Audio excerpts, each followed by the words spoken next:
हवाई हमले के कारण एक छोटी लड़की अनाथ हो गई। वो भूख से मरने ही वाली थी कि तभी उसके पिता के एक साथी सैनिक ने आकर उसे गोद ले लिया। लेकिन ताइशी, जो इस घर का दामाद है, अपने ससुर के घर में कोई फैसला नहीं ले सकता। अच्छी बात यह है कि उसकी पत्नी यूरिको, जो सुंदर और बेहद दयालु है, उस बेचारी लड़की नात्सु को घर में रखना चाहती है, पर घर की मुखिया सुतोमो पहले ही मना कर चुका है। नात्सु ने कहा कि वो कोई भी काम कर लेगी, बस उसे खाना दे दिया जाए। यूरिको को उस पर दया आ गई और वो उसे मना नहीं कर पाई। तभी उसके पिता ने कहा कि ये लड़की बहुत समझदार है और वे तुरंत राजी हो गए। अगले दिन सूरज निकलने से पहले ही नात्सु उठकर काम पर लग गई।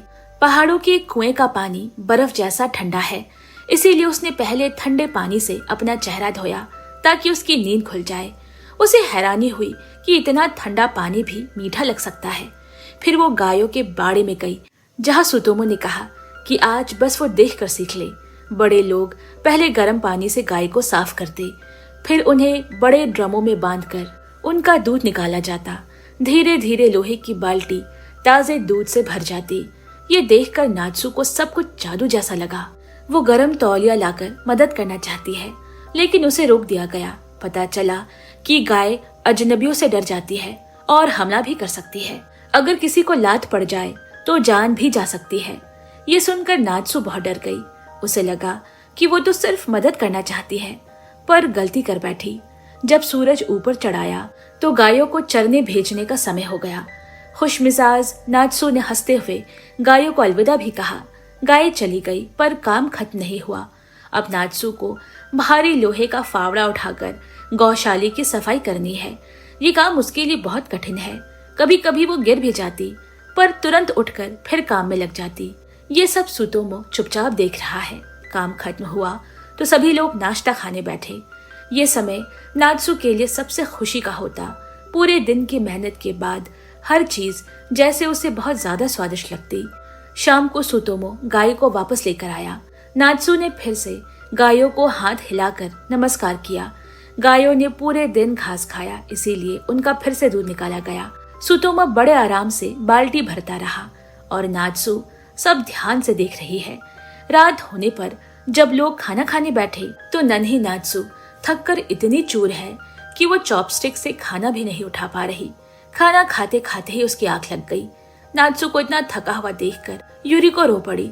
उसने अपने पिता से कहा, नात्सु पर इतना सख्त मत बनो। नात्सु को लगा कि ये झगड़ा उसकी वजह से हो रहा है, इसीलिए वो जल्दी जल्दी माफी मांगने लगी। देर रात जब सब सो चुके हैं, मोमो अचानक अपने माता पिता के कमरे में भाग कर आई।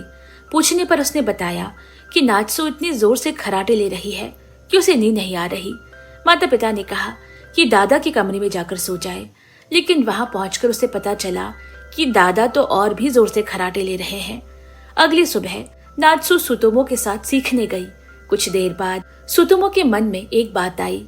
उसने नात्सु को पास बुलाया और कहा कि आज गाय का दूध निकाल कर देखे। ये सुनते ही नात्सु बहुत खुश हो गई। उसे लगा कि अब वह सच में कोई काम कर पाएगी।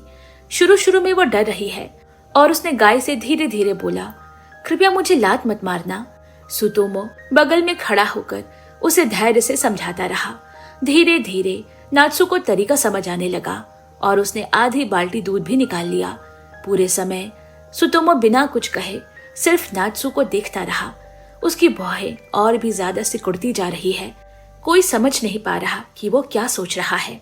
अगली सुबह यूरिको ने अचानक देखा कि नात्सु गायब है।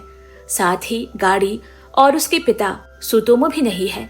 वो समझ गई कि उसके पिता नात्सु को कहीं ले गए हैं। उधर नात्सु खुद को एक अनजान जगह पर पाकर डर गई, लेकिन दादाजी उसे नुकसान पहुंचाने वाले नहीं। उन्होंने देखा कि नात्सु के जूते बहुत फटे हुए हैं, इसीलिए उन्होंने उसे नए जूते खरीद दिए। फिर दोनों एक मिठाई की दुकान में गए। दुकानदार ने उन्हें बड़ी गर्मजोशी से स्वागत किया। दुकानदार सुतोमो को कई सालों से जानता है, लेकिन ये पहली बार है जब वो किसी बच्ची के साथ दिखा। उसने नात्सु को देखकर सोचा कि वो सुतोमो की पोती है। नात्सु उन्हें बताना चाहती है कि ऐसा नहीं है, लेकिन हर बार कोई न कोई उसकी बात बीच में रोक ही देता। तभी कुछ लोग उसके पास आकर इकट्ठा हो गए, जिससे नात्सु थोड़ी और शर्मिंदा हो गई। सौभाग्य से सुतोमो ने आगे आकर समझाया कि नात्सु उसकी गोद ली हुई बच्ची है। इसके बाद दुकान ने दोनों के लिए आइसक्रीम बनाई। नात्सु ने बस एक छोटा सा कौर लिया और उसका स्वाद उसे याद रह गया। पर सबसे आश्चर्य की बात तब हुई जब हमेशा कठोर दिखने वाला सुतोमो ने नात्सु से बड़े प्यार से कहा, ये आइसक्रीम तुम्हारे काम का इनाम है। मैंने तुम्हें खेत का काम इसीलिए कराया क्योंकि तुम्हारी जिंदगी बहुत कठिन रही है। मैं चाहता हूँ कि तुम मजबूत बनो ताकि जब अपनी बहन को ढूंढ लो तो उसकी रक्षा कर सको। और सबसे जरूरी बात, अब तुम्हें जबरदस्ती मुस्कुराने की जरूरत नहीं है और ना ही हर बात पर माफी मांगने की। बच्चों को बच्चा ही रहना चाहिए। ये सुनकर नात्सु की आंखें आंसुओं से भर गए। आइसक्रीम बहुत मीठी थी, लेकिन दादाजी की बातों ने उसे और भी मीठा बना दिया। शाम को दोनों ढलते सूरज के बीच घर लौट रहे हैं। नात्सु बहुत खुश है क्योंकि उसे लगा कि आज से उसके परिवार में एक नया सदस्य और जुड़ गया है। उधर उसी समय ताइशी अपनी बेटी से बातें कर रहा है। उसने मोमोको से कहा, नात्सु के पिता उनके बहुत अच्छे दोस्त थे, इसीलिए वो उसकी बेटी को सड़क पर यूं छोड़ नहीं सकते। वो चाहते हैं कि उसकी बेटी भी ये बात समझ ले और नात्सु के प्रति अपना गुस्सा और जलन छोड़ दे। ये सुनते ही मोमोको ने तुरंत अपने पिता से माफी मांग ली। ताइशी की बस यही इच्छा है कि उसकी बेटी नात्सु को अपना ले। मोमोको ने यह सुनकर मन ही मन एक फैसला कर लिया। उसी रात मोमोको ने देखा कि नात्सु चुपचाप बिस्तर लगा रही है। उसने उसे पजामा भी निकाल कर दिया। मोमोको के इस बदले व्यवहार को देखकर नात्सु बहुत खुश हो गई। उसे लगा कि शायद वो इस घर का हिस्सा बनती जा रही है। अगले दिन नात्सु हमेशा की तरह सुबह सुबह गौशाला पहुंच गई, पर आज दादाजी ने अचानक कहा कि वो स्कूल जाए। इस तरह नात्सु और मोमोको साथ में स्कूल के लिए निकल पड़े। रास्ते में मोमोको उसे स्कूल के माहौल के बारे में समझा रही है, पर नात्सु नहीं जानती कि स्कूल वैसा नहीं होने वाला जैसा उसने सोचा है। जैसे ही बच्चों को पता चला कि वो अनाथालय में पली है, वो सभी उसे घूरने लगे। उसके अतीत के बारे में सुनकर सभी बच्चे उसे नीची नजरों से देखने लगे। कुछ बच्चों ने तो ये तक कह दिया कि शायद नात्सु को कोई बीमारी है। डर के मारे बाकी बच्चों ने मांग की कि नात्सु को तुरंत क्लासरूम से बाहर भेज दिया जाए। तभी पास बैठा एक लड़का आगे आया और नात्सु की तरफदारी की। उसने कहा कि अगर वो सच में बीमार होती तो वो जरूर कमजोर दिखती, पर ऐसा लग नहीं रहा। लड़के की इस बात से सबका शक दूर हो गया। क्लास के बाद नात्सु उस लड़के के पास जाकर उसका धन्यवाद करना चाहती है, पर वो लड़का पूरे समय अपनी तस्वीर बनाने में ही व्यस्त है। उसने तो नात्सु को देखा तक नहीं। नात्सु को इस बात से कोई बुरा नहीं लगा, बल्कि वो तो उसकी बनाई हुई तस्वीर को देखकर हैरान रह गई। उसे कभी नहीं लगा था कि साधारण कागज पर इतने सुंदर और मजेदार तस्वीर बनाए जा सकते हैं। अचानक हवा का एक तेज झोंका आया और लड़के की कॉपी के पन्ने तेजी से पलटने लगे। उन पन्नों पर बने घोड़े ऐसे लग रहे हैं जैसे वो सच में दौड़ रहे हो, हिल रहे हो, अलग अलग हरकतें कर रहे हो। नात्सु को ये सब किसी जादू की तरह लग रहा है। धीरे धीरे उसके दिल में तस्वीर बनाने की गहरी चाह जन्म लेने लगी। स्कूल से घर लौटते समय नात्सु और मोमोको साथ साथ चल रही है। मोमोको को दिन में हुई बातें याद आई और उसने प्यार से नात्सु को सलाह दी कि अगली बार अगर कोई सहपाठी उसके साथ बुरा व्यवहार करे तो वो गुस्सा दिखाए ताकि उसे कोई परेशान न करे। नात्सु ने कुछ नहीं कहा, बस मुस्कुराकर बोली कि वो अगली बार ध्यान रखेगी। घर पहुंचते ही नात्सु ने देखा कि डाकिया जा रहा है। वो जल्दी से बोली, यूरिको, क्या मेरे लिए कोई चिट्ठी आई है? यूरिको ने दुखी होकर कहा, आज कोई चिट्ठी नहीं आई। लेकिन नात्सु के चेहरे पर मायूसी देखकर पूछताछ करने पर उसे पता चला कि नात्सु अपने भाई की चिट्ठी का इंतजार कर रही है, जो अभी भी अनाथालय में रहता है। इसी समय नात्सु ने हिम्मत करके यूरिको से पूछा कि क्या वो उसे $10 उधार दे सकती है। यही रकम हकाइदो से टोक्यो तक पत्र भेजने में लगता है। वो अपने भाई को लिखकर उसका हालचाल पूछना चाहती है। ये सुनकर यूरिको का दिल भर आया। नात्सु के माता पिता की मौत के बाद उसके पास सिर्फ उसका भाई और उसकी बहन ही परिवार है। रिश्तेदार केवल एक ही बच्चा अपनाने को तैयार थे, इसीलिए उन्होंने छोटी बहन को ले लिया। उसका भाई अनाथालय में ही रह गया, जिसकी नात्सु हमेशा चिंता करती। फिर यूरिको को बच्चे के साथ मेहनत करता देख नात्सु ने मदद करने की सोची। वो यूरिको की छोटी बेटी के साथ खेलने गई। खेलते खेलते छोटी बच्ची गिर गई। नात्सु ने उसे उठाने और शांत करने को दौड़ी, लेकिन तभी मोमोको ने सब देख लिया और गलत समझ लिया। मोमोको ने गुस्से में नात्सु को धक्का दे दिया और खुद भागकर यूरिको के पास शिकायत करने चली गई। नात्सु समझाने ही वाली थी कि यूरिको ने तुरंत कहा कि अब नात्सु को बच्चों की देखभाल नहीं करनी पड़ेगी, उसे जाकर अपने दादाजी के साथ गायों में मदद करनी चाहिए। खुले मैदान में खड़ी नात्सु का दिल टूट गया। वो किसी से अपने दिल की बात कह भी नहीं सकती। उसके मन में बार बार अपने दूर बैठे बड़े भाई का ख्याल आ रहा है। उस रात देर तक नात्सु रोती रही। उसे समझ नहीं आ रहा कि उसकी हर अच्छी नीयत को लोग गलत क्यों समझ लेते हैं। अगली सुबह जब अंधेरा ही था, नात्सु चुपचाप उठी और घर छोड़ दिया। अब उसका एक ही सपना है, टोक्यो जाकर अपने भाई को ढूंढना। सफर के लिए पैसे जुटाने वो बाजार पहुंची। उसने 2 ईंट जमीन पर रखी, जूते साफ करने वाला ब्रश निकाला और पॉलिश रख दी। इसी तरह उसका छोटा सा जूता चमकाने का ठेला तैयार हो गया।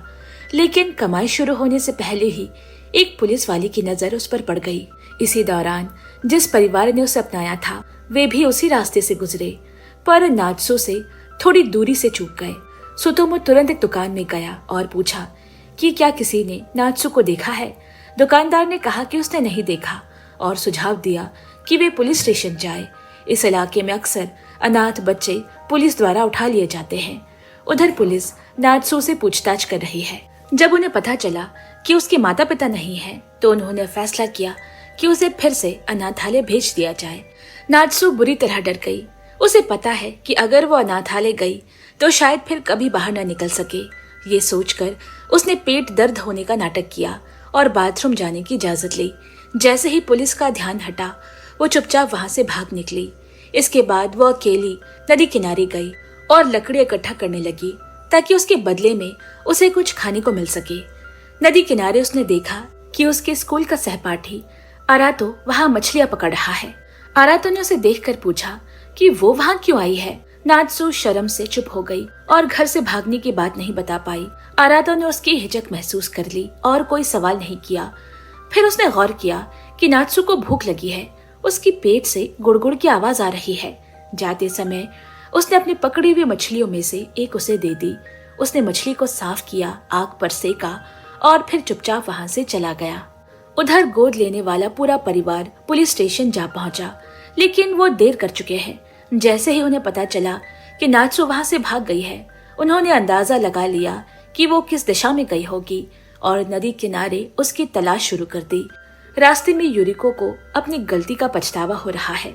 उसे लगा कि अगर वो नात्सु से इतनी बेरहमी से पेश नहीं आती तो शायद नात्सु को इतना दुख ना होता। वो बार बार सोच रही है कि 9 साल की बच्ची को घर छोड़ने की नौबत कैसे आ गई। ये जरूर उसी की गलती है। उधर नात्सु भी बहुत उदास है। उसे अपने जल्दबाजी वाले फैसले पर पछतावा होने लगा। दादा सुतोमो की याद आते ही उसकी आंखों से आंसू निकल पड़े। अचानक पीछे से एक जानी पहचानी आवाज आई। मुड़कर देखा, दादा और उसका पूरा परिवार उसे पागलों की तरह ढूंढते हुए वहां पहुंच चुके हैं। नात्सु वहीं ठिठक गई। उसे कभी उम्मीद भी नहीं थी कि कोई उसे इतना प्यार भी कर सकता है। उसने हिम्मत कर मुस्कुराने की कोशिश की, लेकिन उसका मन अभी कमजोर है। उसकी मुस्कान तुरंत सिसकियों में बदल गई। सबकी चिंतित निगाहों को देखकर नात्सु अपने आंसू रोक नहीं पाई। दादा सुतोमो ने उसे कहा कि जितना मन करे उतना रो लो, रो लेने से मन हल्का हो जाएगा। पर नात्सु तो जैसे किसी खोई हुई बच्ची की तरह दौड़कर दादा के गले लग गई। उनकी बाहों में जाकर ही उसे सच में सुरक्षा महसूस हुई। फिर उसे एहसास हुआ कि उसकी वजह से सब कितने परेशान हो गए।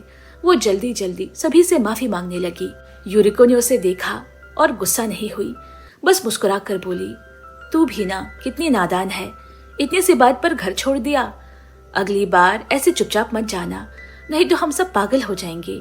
फिर यूरिको ने उसका हाथ पकड़ा और पूरे परिवार के साथ घर लौट आई। कुछ दिनों बाद नात्सु आरातो के घर गई और वहां का दृश्य देखकर दंग रह गई। एक छोटी सी झोपड़ी में आरातो और 4 लोगों का परिवार रहता है। अंदर हालात भी और कठिन है और एक ही खिड़की से थोड़ी सी रोशनी आती है, बाकी पूरे कमरे में अंधेरा है। आरातो ने बताया कि उनका परिवार पिछले साल शरण लेकर आया है। उन्हें एक खराब बंजर जमीन मिली जिस पर खेती करना लगभग असंभव है। उसके पिता ने कई बार कोशिश की, लेकिन हर बार फसल नाकाम रही। मजबूर होकर उन्होंने खेती छोड़ दी। पर आरातो ये जगह छोड़ना नहीं चाहता, उसे इस गांव से लगाव हो गया है। ये सब बताते हुए उसकी आंखों से आंसू बह निकले। ये देखकर नात्सु का दिल टूट गया। उसने तुरंत दादाजी से मदद मांगने की सोची, क्योंकि दादा खेती बाड़ी में बहुत अनुभव रखते हैं। लेकिन दादा ने समझाया कि यह जमीन बहुत मेहनत मांगती है, सामान्य जमीन से कई गुना ज्यादा, और इतनी मेहनत के बाद भी सफलता की कोई गारंटी नहीं।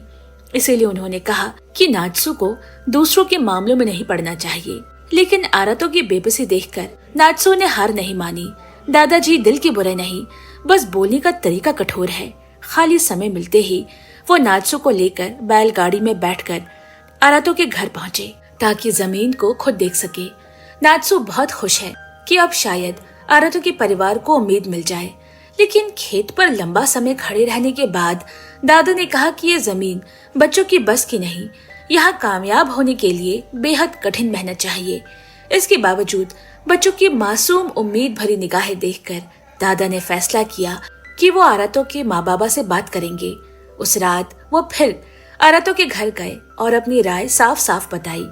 आरातो के पिता को पता चला कि इस जमीन को ठीक करने में 2 साल लग सकते हैं, तो उनका हौसला टूट गया। उन्होंने कहा कि उन्हें खेती का अनुभव नहीं है, बेहतर है कहीं और जाकर नई शुरुआत करे। ये सुनकर दादाजी नाराज हो गए। उन्होंने कहा, क्या तुम चाहते हो कि तुम्हारे बच्चे भी ऐसे ही भटकते रहे? आरातो की माँ भी अब और भटकना नहीं चाहती। वो चाहती है कि परिवार एक जगह बस जाए। बहुत समझाने बुझाने के बाद आरातो के पिता तैयार हुए। उन्हें समझ आया कि शरणार्थियों के तौर पर उन्हें दूसरों से ज्यादा मेहनत करनी होगी। फिर दादा ने पूरे गांव को इकट्ठा किया। उन्होंने सबको मिलकर नदी का पानी ऊपर से मोड़ने का प्रस्ताव दिया ताकि मिट्टी की खराबी दूर हो सके। सबने मिलकर काम शुरू किया। दादा की आंखों में दृढ़ निश्चय है, ये जमीन एक दिन उनके बच्चों और आने वाली पीढ़ियों की शान बनेगी। उसी समय जब खेत खलिहान का काम चल रहा है, सबके पास खेत के औजार नहीं, इसीलिए पेड़ों की जड़ों को निकालने के लिए उन्हें मजबूत रस्सियों का सहारा लेना पड़ता है। पहले तो कितनी भी ताकत लगा ले, जड़ हिलती भी नहीं। लेकिन धीरे धीरे जैसे जैसे गांव के और लोग मदद के लिए जुटते गए, अंत में सबने मिलकर उस जड़ को खींचने में सफल हो गए। ये तो बस शुरुआत है। असली मुश्किल तो ये है कि आरातो के परिवार को खेती करना सिखाया जाए। दादा सुतोमो अक्सर उनकी मदद करने पहुंच जाया करते। सर्दियां बीतकर फिर से बसंत आया और इसी तरह समय बीतता गया। देखते देखते 9 साल गुजर गए। अब वो बंजर जमीन हरी भरी हो चुकी है, फसलें लहलहा रही है। इसी बीच नात्सु 18 साल की हो चुकी है। वो बड़े आत्मविश्वास से घोड़े पर सवार होकर खेत की तरफ गई, जहां आरातो काम कर रहा है। इन वर्षों में नात्सु की संगति ने आरातो की जिंदगी में नई उम्मीदें भर दी है। लेकिन असल में नात्सु की कहानी तो अब शुरू होने वाली है। एक दिन नात्सु को घर पर कुछ अजीब लगा। जब वो खलिहान पहुंची तो पता चला कि गाय का प्रसव बहुत कठिन हो रहा है। बछड़ा अटक गया है और बाहर नहीं आ पा रहा। दादा ने तुरंत किसी को पशु डॉक्टर लाने भेजा, पर रास्ता लंबा है और डर है कि गाय तब तक नहीं बच पाएगी। इस कठिन समय में कृषि विद्यालय में पढ़ रही नात्सु के मन में एक उपाय आया। उसने सबसे पहले बछड़े के पैरों पर रस्सी बांधी। जैसे ही गाय जोर लगाती, सब लोग मिलकर रस्सी खींचते। थोड़ी देर बाद उनके संयुक्त प्रयास से बछड़ा सुरक्षित पैदा हो गया। लेकिन जब नात्सु देखने गई तो उसे बड़ा झटका लगा। बछड़ा सांस नहीं ले रहा। बहुत देर तक ऑक्सीजन ना मिलने से वो बेहोश हो चुका है। दादा तो हार मान ही चुके थे, लेकिन नात्सु ने हार नहीं मानी। वो तुरंत घुटनों के बल बैठ गई और बछड़े को सीपीआर देने लगी। जब कोई प्रतिक्रिया नहीं मिली तो उसने बछड़े की टांग उठाई और दिल पर दबाव देती रही। अंत में उसकी लगातार कोशिशों से बछड़ा धीरे धीरे सांस लेने लगा। उसे हिलता डुलता देखकर नात्सु की खुशी का ठिकाना नहीं रहा। सारा काम खत्म होते ही नात्सु घोड़े पर बैठकर स्कूल के लिए निकल पड़ी। दादा को चिंता है कि साइकिल से देर हो जाएगी, इसीलिए उन्होंने उसे घोड़ा ही दे दिया। नात्सु खेतों के बीच तेजी से दौड़ते हुए सूरज की ओर जाती हुई स्कूल पहुंच गई, पर वो फिर से देर पहुंची। जब शिक्षक ने देरी की वजह पूछी तो नात्सु ने पूरी घटना बता दी। क्योंकि ये एक कृषि विद्यालय है, इसीलिए सब छात्र ध्यान से सुनने लगे। उसके खत्म करते ही कक्षा तालियों से गूंज उठी। शिक्षक ने इसे पढ़ाने का बेहतरीन मौका माना और नात्सु से पूरा तरीका फिर से दिखाने को कहा। नात्सु ने मजे मजे में सबको समझाया और साथ पढ़ने वालों से बड़े अपनेपन से बात करती, किसी को सोता पाकर धीरे से जगा देती। वो अक्सर छोटी मोटी गलतियां भी करती, पर उसे स्कूल का हर दिन बहुत पसंद है। खास तौर पर उसे तस्वीर बनाना बहुत अच्छा लगता है। वो अपनी कॉपी के हर पन्ने पर तस्वीर बनाती और पन्ने जल्दी जल्दी पलटने पर ऐसा लगता जैसे एक छोटी सी एनिमेशन फिल्म चल रही हो। उसे क्या पता कि भविष्य में वो एक ऐसी लड़की बनेगी जो 1950 की पहली रंगीन एनिमेशन फिल्म बनाएगी और मशहूर एनिमेशन मास्टर हायो मियाजाकी जैसे कलाकार उसके सहकर्मी बनेंगे। उस दिन आरातो ने दूर से हाथ हिलाया और नात्सु ने मुस्कुराते हुए जवाब दिया। दोनों घोड़े पर सवार होकर खेतों के बीच घूमते और छोटी छोटी बातों पर चर्चा करते। बचपन से साथ होने की वजह से हर छोटी बात भी उनके लिए खास हो जाती। जब गाय चल रही होती, नात्सु ने बहुत सी वसाबी तोड़ लिया ताकि माँ को दे सके। वसाबी का तीखा स्वाद उनके घर के खानों में खास जगह रखता है। इसी दौरान आरातो की एकमात्र गाय अचानक बेचैन होकर उछलने कूदने लगी। नात्सु, जिसे गायों का बचपन से अनुभव है, तुरंत समझ गई कि गाय हीट में है। उसे शांत करने के लिए नात्सु ने सोचा कि दादाजी के पास एक सांड उधार ले आए, पर वो बात को बहुत आसान समझ रही है। जब वो शाम को घर लौटी और दादाजी से सांड मांगा तो दादाजी अचानक गुस्से से भड़क उठे। नात्सु समझ नहीं पा रही कि इतनी सी बात पर दादाजी नाराज क्यों हो गए। जब उसने माँ से पूछा तो माँ ने भी कहा वो भी नहीं समझ पाई, पर शायद इसका संबंध दादाजी के किसी बीते हुए दर्द से है, क्योंकि जब माँ 9 साल की थी, गांव पर एक बहुत तेज ठंड का हमला हुआ था। इतनी ठंड पड़ी कि खेतों की सारी फसल बर्बाद हो गई। परिवार की हालत बहुत खराब हो गई और उन पर कर्जा चढ़ गया। इस मुश्किल समय में भी दादाजी ने हार नहीं मानी। वो दादी को बचाने के लिए शहर गए और सबसे अच्छे डॉक्टर को दिखाना चाहा, लेकिन जैसा सोचा था डॉक्टर की फीस बहुत ज्यादा थी। दादा उसे दे नहीं पाए। कुछ समय बाद दादी का देहांत हो गया। दादी के अंतिम संस्कार में दादाजी देर तक रोते रहे। वो दर्द आज भी उनके दिल में गहरा घाव बनकर रह गया है। यह बात सुनकर नात्सु बहुत दुखी हो गई। उसे कभी पता ही नहीं था कि दादाजी अंदर से इतने भावुक हैं। अगले दिन जब नात्सु गायों की देखभाल कर रही थी, दादाजी धीरे धीरे उसकी ओर आए। शायद उन्हें भी बीती बातें याद आ गई हो। नात्सु ने तुरंत माफी मांगी, लेकिन दादा ने उसे डांटा नहीं। बस इतना कहा, गलती आरातो की गाय की नहीं है। चलो थोड़ा चारा साथ ले चलते हैं और पहले दोनों गायों को एक दूसरे से परिचित करवाते हैं। फिर दादाजी और नात्सु ने गाड़ी में ढेर सारा चारा भरा और आरातो के घर की ओर चल पड़े। नात्सु चारे के ढेर पर लेटकर आराम से सो रही है।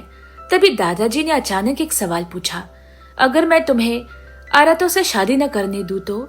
फिर वो खुद ही बोले, लेकिन अगर आरातो दामाद बन जाए तो ठीक है, लेकिन मैं चाहता हूँ कि आगे चलकर तुम मेरा खेत संभालो और इसके लिए घर में एक दामाद का होना भी जरूरी है। नात्सु ये सुनकर लाल पड़ गई। उसने हड़बड़ाते हुए कहा कि वो और आरातो सिर्फ बचपन के अच्छे दोस्त है। उस दिन जब नात्सु अकेले जंगल के रास्ते से गुजर रही थी तो अचानक एक अनजान आदमी चुपचाप उसके पास आया।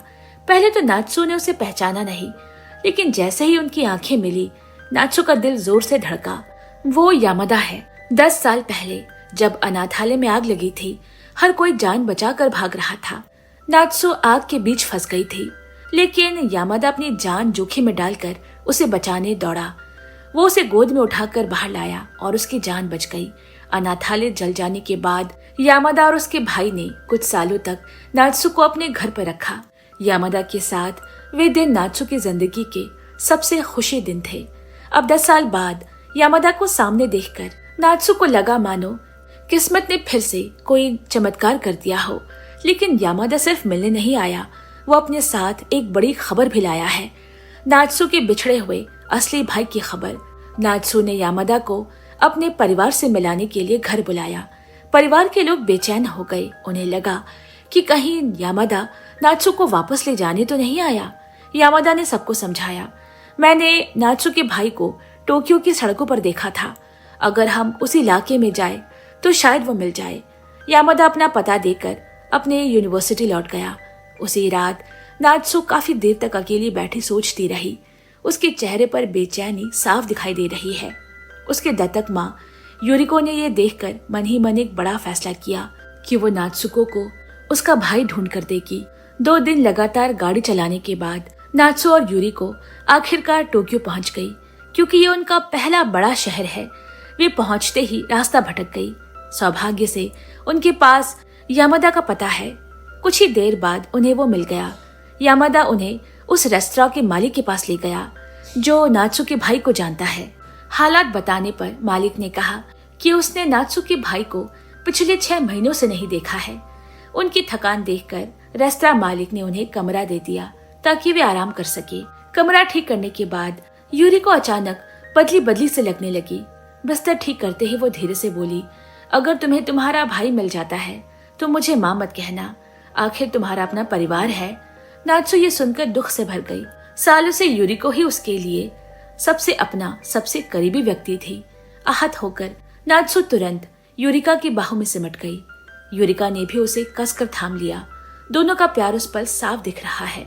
अगली सुबह यामादा ने बताया कि नात्सु के भाई को शायद किसी थिएटर में देखा गया है। तीनों वहां पहुंचे और सच में स्टेज पर खड़ा एक लड़का नात्सु को बहुत जाना पहचाना लगा। चेहरा बदल गया है पर उसके हाव भाव और आवाज वही है। नात्सु समझ गई वही उसका भाई है। नात्सु उठकर जोर से उसका नाम पुकारती है। भाई चौंकता है, फिर पहचान कर उसकी ओर देखने लगता है। लेकिन जब यूरिको से पूछती है अब नात्सु के रहने का क्या सोच रहे हो, तो वो घबरा जाता है। उसने कहा कि नात्सु पहले रेस्टोरेंट लौट जाए, वो अगले दिन आकर उसे ले जाएगा। अगला दिन नात्सु पूरे दिन इंतजार करती रही लेकिन भाई नहीं आया। देर रात यामादा दौड़ता हुआ आया। उसने बताया, तुम्हारे भाई को आज सुबह पुलिस ने गिरफ्तार कर लिया है। साथ ही उसने वो चिट्ठी भी दी जो भाई ने जेल से लिखी थी। मेरे जैसे भाई को भूल जाओ, हकाइडो वापस चली जाओ और अच्छी जिंदगी जियो। नात्सु की आंखों में आंसू आ गए। कुछ समय बाद सिर्फ एक गिलहरी की शानदार तस्वीर की वजह से नात्सु को देश की सबसे बड़ी एनिमेशन कंपनी में नौकरी मिल गई। पहले दिन पड़ोसी की महिलाओं ने उसे खूब सजाया संवारा, लेकिन कंपनी पहुंचकर पता चला शुरुआत में उसका काम सिर्फ तस्वीरों में रंग भरना है। नात्सु निराश नहीं हुई। उसे खुशी है कि वो अपने सपने एनिमेशन मास्टर बनने के एक और कदम करीब आ गई है। सेक्शन चीफ नियम बता रहे हैं और नात्सु घबराई हुई बैठी रही। अच्छी बात यह है कि उसके सहकर्मी दयालु है। वो उसे हर बात ध्यान से समझाती रही, यहाँ तक कि मजाक करके उसे रिलैक्स करवाया। नात्सु फिर काम में पूरी तरह डूब गई। उसे पता भी नहीं चला कि सेक्शन चीफ उसे पीछे से खड़े होकर देख रहे हैं। जल्दी ही लंच ब्रेक हो गया। पहली बार एनिमेशन प्रक्रिया को देखकर नात्सु बहुत उत्साहित हुई। कंपनी के मुख्य एनिमेटर शिबाता नात्सु की उत्सुकता देखकर उसे अपने क्रिएशन रूम में ले गए। वहां बहुत से कलाकार हैं और नात्सु को समझ आया कि इन्हीं की मेहनत से 1960 के दशक की बेहतरीन एनिमेशन फिल्में बन रही है। शिबाता ने उसे बताया कि कुछ पुराने स्केच बेकार पड़े हैं, तुम इन्हें घर ले जाकर देख सकती हो। उस समय कंप्यूटर नहीं होते थे, इसीलिए हर स्केच पर बहुत मेहनत लगती थी। नात्सु उसे बड़े प्यार से संभाल कर ले गई। काम के बाद वो घर पहुंची और उन स्केच पर बार बार अभ्यास करती रही। लकीरें अभी भी सही नहीं बनती, पर वो रुकती नहीं। नात्सु लगन से अपने सपनों की राह पर चल रही है। अगले दिन फिर पड़ोसन ने बहुत प्यार से नात्सु को तैयार होने में मदद की, लेकिन जो कपड़े उसने पहनाए वो काफी अजीब लग रहे हैं। नात्सु पड़ोसन को दुखी नहीं करना चाहती थी, इसीलिए उसने वही कपड़े पहन लिए। लेकिन ऑफिस पहुंचते ही उसके सहकर्मियों ने उसका मजाक उड़ाना शुरू कर दिया। सब कहते रहे कि ऐसे कपड़े पहनकर वो बेवजह ध्यान खींच रही है। इसी वजह से उसके कपड़े लोगों के लिए परेशानी की वजह बन गए। थोड़ी ही देर में कंपनी की कलाकार सेजी की नजर उस पर पड़ी। उसे यकीन ही नहीं हुआ कि कोई इस तरह के कपड़े पहनकर काम पर आ सकता है। वो सीधे नात्सु के पास गई और उसके कपड़ों की आलोचना कर दी। नई होने की वजह से नात्सु समझ ही नहीं पाई कि महिलाएं एक दूसरे से इतनी जलती क्यों हैं। नात्सु का दिल बहुत दुखा और वो रात भर सो नहीं सकी। रात को उसने अपने आर्ट स्टूडियो से मिले वो स्केच निकाले और उन्हें ध्यान से देखने लगी। ये sketch the legend of white serpent के हैं, जिनमें किरदारों के भाव में बहुत दर्द भरे हैं। उन्हें देखकर नात्सु को भी उनके दुख से जुड़ाव महसूस हुआ। उसे लगा कि अभी भी उसमें कुछ कमी है। अचानक उसके मन में नए विचार आए और उसने ब्रश उठाकर खुद ही तस्वीर बनाना शुरू कर दिया। लंच ब्रेक में जब बाकी लोग खाने पर चले गए, वो चुपचाप अभ्यास करती रही। सुपरवाइजर के जबरदस्ती भेजने पर ही वो लंच ब्रेक पर उठी। दोपहर के भोजन में वो बस एक ब्रेड और दूध की बोतल से काम चला लेती है। उसी समय कंपनी की मुख्य कॉन्सेप्ट आर्टिस्ट सेजी को नात्सु के अभ्यास वाले स्केच मिल गए। कुछ पन्ने पलटते ही वो चौंक गई। उसे यकीन ही नहीं हुआ कि ये किसी नए जॉइनी का काम है। डिटेल और क्रिएटिविटी दोनों ही कमाल के हैं। सेजी उन्हें लेकर एडिटर इन चीफ के पास पहुंची। दोनों ने सोचा कि शायद नात्सु को ये स्केच क्रिएटिविटी रूम के किसी ड्राइंग ड्रॉर से उठाए होंगे। वो अंदाजा लगाते रहे कि शायद ये स्केच ओवन ने बनाए और फेंक दिए होंगे। सेजी तुरंत ओवन के पास पूछने गई कि उसने इतने अच्छे स्केच क्यों फेंके, लेकिन ओवन ने साफ कहा कि ये उसकी ड्राइंग नहीं है।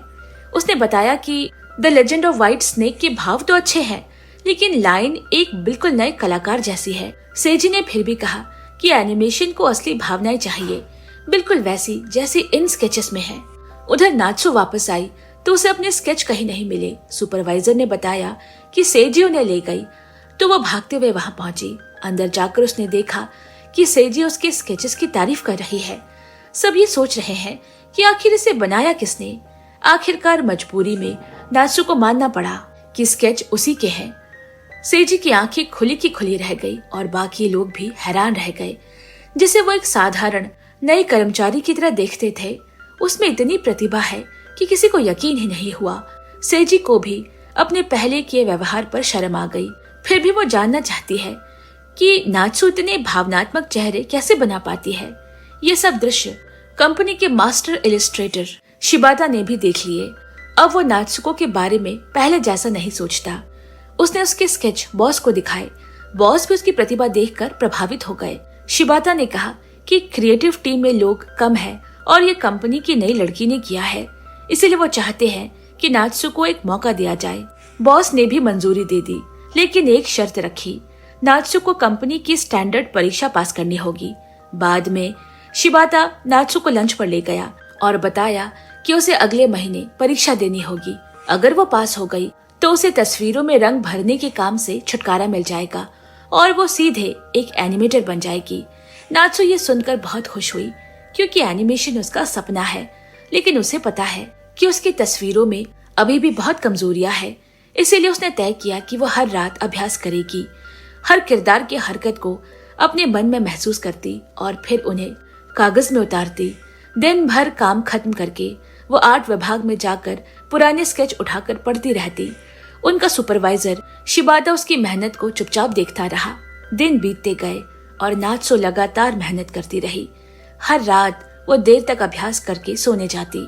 समय बहुत तेजी से बीत गया। पता ही नहीं चला कि परीक्षा का दिन आ गया। इस बार परीक्षा लेने वाला कोई और नहीं बल्कि शिबाता है, जो हमेशा नात्सु की काबिलियत पर भरोसा करते हैं। इसी वजह से वो थोड़ी घबराई हुई है। जब उसने क्वेश्चन पेपर देखा तो उसने देखा कि विषय है खेलते हुए बच्चों का दृश्य बनाना। उसे सुबह के समय में बच्चों के 15 अलग अलग एक्शन दृश्य बनाए थे। नात्सु ने गहरी सांस ली, पेंसिल उठाई और ड्राइंग शुरू कर दी। सबको हैरानी हुई जब उसने कुछ ही समय में 5 स्केच पूरे कर लिए। उसके बगल में बैठी लड़की तो दंग रह गई, क्योंकि बाकी लोग अभी पहला चित्र ही बना रहे हैं। असल में नात्सु इतनी नर्वस थी कि कई छोटी छोटी बातें उसके ध्यान से छूट गई। इसी वजह से उसके चित्र जल्दी पूरे हो गए। परीक्षा के बाद शिबाता और कंपनी के बॉस ने रिजल्ट देखना शुरू किया। सबसे ज्यादा चर्चा नात्सु को लेकर हुई। जहां 15 चित्र बनाने थे, वहां नात्सु ने 30 बना दिए। लेकिन ध्यान से देखने पर बॉस को लगा कि उसकी बुनियादी कला भी कमजोर है। रेखाओं का जुड़ाव और भावनाएं थोड़ी कच्ची लग रही है। शिबाता ने पूरी कोशिश की कि नात्सु को मौका मिले, लेकिन बॉस ने कहा कि वो पक्षपात कर रहा है। बॉस की सख्त नजर के सामने शिबाता चुप हो गए। आखिरकार नात्सु को बताया गया कि वो परीक्षा में चुनी नहीं गई है। नात्सु को शायद पहले से ही अपनी कमजोरी का एहसास था। उसने यह फैसला पूरे मन से स्वीकार कर लिया। जब उसे पूछा गया कि उसने 30 चित्र क्यों बनाए, तो उसने कहा, उस समय मेरे दिमाग में बहुत सारे विचार आ रहे थे। मैं उन्हें यूं ही जाने नहीं देना चाहती थी। नात्सु ने ईमानदारी से कहा कि उसके विचार तेज हैं, लेकिन उसके हाथ अभी उन विचारों का साथ नहीं दे पाते। अंत में शिबाता ने उससे एक सवाल किया, इस असफलता के बाद भी क्या तुम एनिमेशन सीखना जारी रखोगी? नात्सु चुपचाप वहां से चली गई, लेकिन उसके जाने के बाद शिबाता और एडिटर दोनों उसके जज्बे से बहुत प्रभावित हुए। इस असफलता के बाद भी नात्सु और ज्यादा मेहनती हो गई। वो हर रात देर तक रोशनी में बैठकर अभ्यास करती रहती। जब कभी उसे अकेलापन महसूस होता तो वो हकाइडो में अपने दादाजी को याद करती और सोचती अगर वो और मेहनत करे तो दादाजी को कभी निराश नहीं करेगी। नात्सु जब भी मौका मिलता अपनी प्रैक्टिस ड्राइंग शिबाता को दिखाती, लेकिन शिबाता बहुत व्यस्त रहता, इसलिए वो तस्वीरें सेजी को दे देता। सेजी ने जब ढेर सारे चित्र देखे तो वो चुप रह गई, लेकिन उसकी आंखों में हैरानी साफ दिखाई दे रही है। उसे यकीन नहीं हो रहा कि नात्सु ने इतने कम समय में इतनी तरक्की कर ली। एक दिन एनिमेशन की वॉइस रिकॉर्डिंग पूरी करने के लिए शिबाता स्टूडियो पहुंचा। उसने नात्सु से भी बहुत उम्मीद थी, इसीलिए वो उसे भी साथ ले गया। व्हाइट स्नेक का दुख भरा दृश्य देखकर नात्सु की आंखों में आंसू आ गए। वो पूरी तरह कहानी में डूब गई। इसके बाद शिबाता ने नात्सु से कहा, हम एक नई एनिमेशन फिल्म बनाने वाले हैं और चाहते हैं कि तुम हमारी टीम में शामिल हो, लेकिन उससे पहले उसे एक और परीक्षा देनी होगी। शिबाता मुस्कुराया और बोला, इस बार तुम जरूर पास करोगी। नात्सु ने भी ये मौका हाथ से जाने नहीं दिया। घर लौटकर उसने पूरी लगन से अभ्यास शुरू कर दिया। इस बार वो पहले से कहीं ज्यादा शांत और आत्मविश्वासी है। उसे खुद महसूस होने लगा कि उसकी ड्राइंग बेहतर हो रही है। जल्द ही परीक्षा का दिन आया। नात्सु शांति से अपनी सीट पर बैठ गई। आज उसे 2 किरदारों के 5 दृश्य बनाने हैं। उसने सवाल ध्यान से पढ़े और धीरे धीरे चित्र बनाना शुरू किया। जहां उसे समझ नहीं आता वहां वो खुद के शरीर से वो करके देखती। हर रेखा में उसकी आत्मा झलक रही है। परीक्षा के बाद वो थोड़ी घबराई हुई थी। तभी एडिटर ने कहा, इस बार तुमने 50 स्केच बनाए हैं, सभी बेहतर है। तुमने कम समय में बहुत ज्यादा सुधार किया है। इस बैच में तुम सबसे अच्छी हो। नात्सु कुछ पल तक समझ ही नहीं पाई। फिर शिबाता ने मुस्कुराकर बताया, तुम पास हो गई हो। तब जाकर नात्सु को समझ आया। शिबाता ने बताया कि सेजी ने जोर देकर कंपनी से उसकी सिफारिश की थी। अब से वे सब एक दूसरे के सहकर्मी हैं। नात्सु दौड़कर शेजी के पास गई उसका धन्यवाद देने। सेजी ने भी गहराई से नात्सु को देखा। इस बार सम्मान और अपनापन उसकी आंखों में साफ झलक रहा है और नात्सु ने ये जगह अपनी मेहनत से कमाई है। अगले दिन सेजी ने नात्सु को उसकी नई सीट पर ले गई। ये सीट ठीक सेजी के पीछे है। कुर्सी पर बैठते ही नात्सु का दिल जोर जोर से धड़कने लगा। उसे लगा कि वो अपने सपने के बहुत करीब तक पहुंच चुकी है। वो नहीं चाहती कि उसे कोई कम समझे, इसीलिए वो हर काम पूरा ध्यान और ईमानदारी से करने लगी। मीटिंग के दौरान सुपरवाइजर ने बताया कि वे जिस एनिमेशन फिल्म पर काम कर रहे हैं वो एक शरारती बच्चे की कहानी है। उन्होंने सभी से कहा कि वे किरदार को खुलकर डिजाइन करे, फिर सबकी तुलना की जाएगी। नात्सु को लगा कि ये उसके लिए बहुत बड़ा मौका है और वो इसे किसी भी हाल में गंवाना नहीं चाहती। उस रात देर तक नात्सु स्क्रिप्ट को बार बार पढ़ती रही। तभी उसे एक किरदार सूझा जिसे वो बनाना चाहती है। वो है कहानी के मुख्य बच्चे की माँ। नात्सु ने पहले उसकी मोटी रेखाएं बनाई, फिर धीरे धीरे छोटे छोटे विवरण जोड़ने लगी। चित्र बनाते बनाते उसने होकाइडो में अपनी माँ की याद आने लगी। शायद इसीलिए क्योंकि बचपन से उसे बहुत प्यार मिला था। माँ बेटी का रिश्ता सोचकर उसका दिल भर आया। उस रात नात्सु को इतनी प्रेरणा मिली कि वो सुबह तक तस्वीर बनाती रही। अगली सुबह सूरज की रोशनी उसके चेहरे पर पड़ी तो उसे एहसास हुआ कि वो डेस्क पर ही सो गई थी। घड़ी देखते ही वो घबरा गई। उसे लगा कि देरी हो गई है। वो जल्दी जल्दी ऑफिस पहुंची। फिर भी एडिटर इन चीफ ने उसे डांटा नहीं। नात्सु की हालत देखकर वो समझ गए कि वो रात भर काम करती रही है। उन्होंने नात्सु से कहा कि वो अपना काम दिखाए। सभी लोग मिलकर उस पर चर्चा करने लगे। प्रोजेक्ट लीडर शिबाता की नजर तुरंत नात्सु की ड्राइंग पर पड़ी। उसे लगा कि माँ के चेहरे पर बहुत कोमलता है और ये दर्शकों को पसंद आएगी। लेकिन एडिटर इन चीफ को दूसरी एक ड्राइंग ज्यादा आकर्षक लगी। उस माँ की नजर थोड़ी चालाक और तिरछी है। ये ड्राइंग सीनियर आर्टिस्ट सेजी ने बनाई है। तब शिबाता ने नात्सु से पूछा, तुमने माँ को इतना कोमल क्यों दिखाया? नात्सु ने धीरे से जवाब दिया, मैं नहीं चाहती कि बच्चे किसी डरावनी माँ को देखे। उसने कहा कि कंपनी की ज्यादातर फिल्में बच्चों के लिए होती है। अगर माँ का चेहरा अजीब या डरावना होगा तो बच्चों को अच्छा नहीं लगेगा। नात्सु की बात सुनकर शिबाता चुप हो गया। लेकिन उसी दोपहर शिबाता ने सेजी और नात्सु दोनों को बुलाया। उन्होंने एक नई ड्राइंग दिखाई जिसमें दोनों का डिजाइन को मिलाया गया है। चेहरा और भी सुंदर और भावना भी सच्चे लग रहे हैं। उसे देख नात्सु की आंखें चमक उठी। किरदार का डिजाइन पूरा होने के बाद अब एनिमेशन बनाने की बारी है। सारे एनिमेटर एक साथ बैठ गए। वे मंच पर कलाकारों की हरकतें देखकर तेजी से स्केच बनाने लगे। अचानक एक आदमी को डांट पड़ी क्योंकि वो क्लैपर बोर्ड सही समय पर नहीं मिला पा रहा। नात्सु को नहीं पता कि आगे चलकर उसका भविष्य इस आदमी से जुड़ जाएगा। इसके बाद रोज देर तक काम चलने लगा। डेडलाइन पूरी करने के लिए सबको ओवरटाइम करना पड़ता। नात्सु थक भी जाती, लेकिन उसके चेहरे पर एक संतोष है क्योंकि वो आखिरकार अपने सपने को जी रही है। फिर एक दिन सभी लोग अपने अपने सीन पर काम कर रहे थे। तभी वही आदमी जो पहले लापरवाही के कारण डांट खा चुका था उनके पास आया। उसने अपना नाम नाबुयो बताया और बताया कि बॉस का वो नया असिस्टेंट है। बॉस ने एक सीन देखा जिसे वो समझ नहीं पा रहा। उन्हें लगा कि किरदार बहुत ज्यादा बढ़ा चढ़ा कर बनाए गए हैं और घोड़े की चाल सही नहीं लग रही। उन्होंने नाबुयो से कहा कि वो इसमें सुधार सुझाए। ये ड्राइंग नात्सु ने बनाई है। नई होने की वजह से नात्सु को समझ ही नहीं आ रहा कि वो इसमें क्या बदलाव करे। नात्सु ने बस इतना कहा कि किरदारों का स्वभाव ऐसा ही होना चाहिए। उसका ये कमजोर सा बहाना सुनकर साथ काम करने वाले लोग आंखें घुमाने लगे। आखिरकार सभी ने उसे सलाह दी कि वो ये ड्राइंग फिर से बनाए। नात्सु बहुत परेशान हो गई। उसे समझ नहीं आ रहा कि जो काम उसे अच्छा लग रहा है वो बॉस को क्यों पसंद नहीं आया। वो कॉरिडोर में गई, जमीन पर हाथ रखे और सीढ़ियों पर धीरे धीरे रेंगने लगी। वो घोड़े की चाल की नकल कर रही है ताकि उसे प्रेरणा मिल सके। अचानक नाबुयो वहां से गुजरा और ये अजीब नजारा देखकर वो हैरानी से रुक गया। नात्सु ने जल्दी से उसे समझाया कि वो घोड़े की चाल समझने की कोशिश कर रही है, लेकिन नाबुयो बिना कुछ कहे तेजी से चला गया। नात्सु को बहुत शर्मिंदगी महसूस हुई। उस रात इस अनुभव के बाद नात्सु को अचानक नया आइडिया मिल गया। जब उसने काम पूरा किया तो उसे बहुत सुकून महसूस हुआ। अगले दिन ऑफिस पहुंचते ही नात्सु ने अपनी नई ड्राइंग बॉस को दिखाई। बॉस ने ध्यान से देखा, लेकिन फिर भी उन्हें लगा कि कुछ कमी है। उन्हें समझ नहीं आ रहा कि कमी कहाँ है। पास खड़ी सेजी ने कहा, घोड़ी की चाल थोड़ी सख्त लग रही है, इसीलिए तस्वीर में लय नहीं है। बॉस ने नात्सु से फिर कोशिश करने को कहा। नात्सु बहुत उदास हो गई। वो काफी देर तक अपनी जगह पर बैठी रही, लेकिन पेंसिल उठा ही नहीं पाई। परेशान होकर वो फिर कॉरिडोर में गई। उसने हाथ ऊपर किए और खुद को दौड़ते हुए घोड़े की तरह महसूस करने लगी। संजोग से नाबुया ने उसे फिर देख लिया। इस बार वो समझ गया कि नात्सु प्रेरणा ढूंढ रही है, इसीलिए उसने उसे परेशान नहीं किया।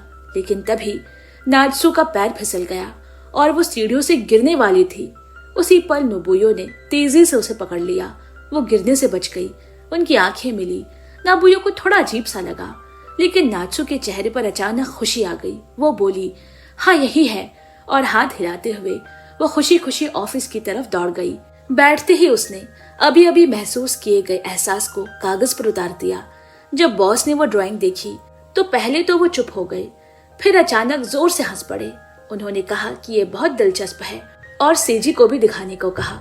घोड़े की दौड़ सामान्य लग रही है, लेकिन जैसे जैसे वो तेज दौड़ता उसके अगले पैर 4 दिखाई देने लगे। ये खास बात थी क्योंकि 1960 के दशक में ऐसी ड्राइंग कभी नहीं बनाई गई थी। सेजी भी हैरान रह गई। भले ही वो पूरी तरह नहीं समझ पाई, लेकिन एक एनिमेटर होने के नाते उसे ये बहुत रोचक लगी। नात्सु ने समझाया कि उसने घोड़े की तेज दौड़ दिखाने के लिए 4 आगे के पैर बनाए। बॉस ये सुनकर बहुत उत्साहित हो गए। नात्सु को लगा कि ये बात यही खत्म हो गई, लेकिन दोपहर में अचानक कंपनी के बॉस गुस्से में ऑफिस में घुस आए। उन्होंने जोर से पूछा, ये घोड़ा इतने सारे पैरों वाला किसने बनाया? मैनेजर कुछ समझाने ही वाला था, लेकिन बॉस ने उसे मौका ही नहीं दिया। वो बस ये जानना चाहते हैं कि वो मूर्ख कलाकार कौन है जो जानवरों का सही रूप भी नहीं जानता। नात्सु घबरा गई और धीरे से मान लिया कि ड्राइंग उसी की है।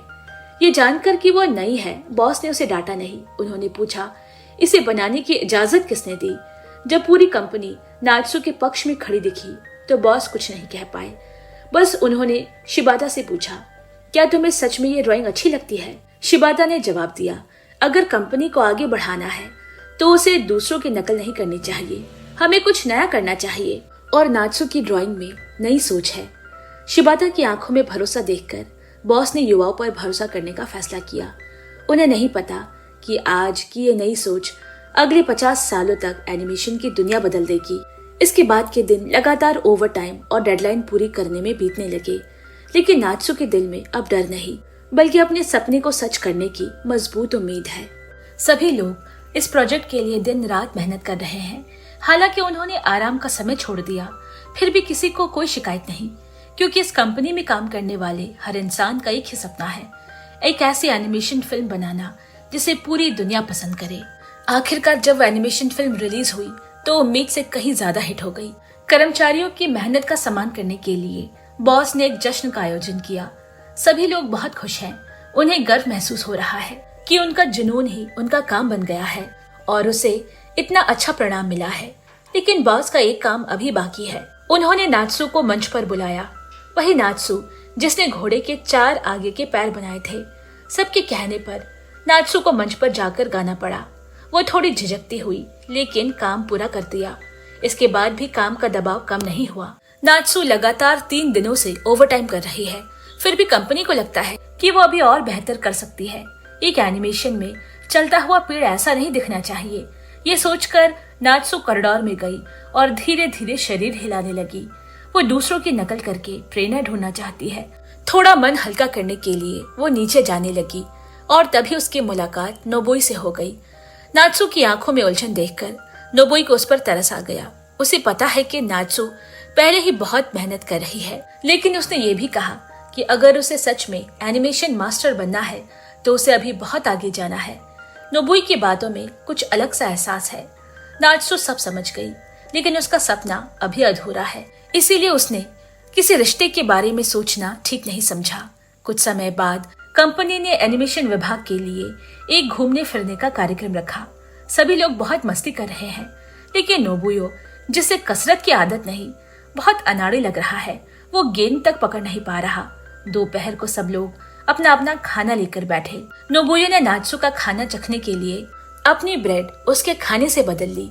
पहले की झिझक के बावजूद वे दोनों सहकर्मी हैं, इसीलिए नात्सु ने मना नहीं किया। नोबुई चावल का गोला देखकर बहुत खुश हुआ, लेकिन काटने से पहले थोड़ा हिचकिचाया। खाने के बाद सब जंगल की ओर टहलने चले गए। तभी उन्होंने देखा कि सेजी अकेली खड़ी कुछ सोच रही है।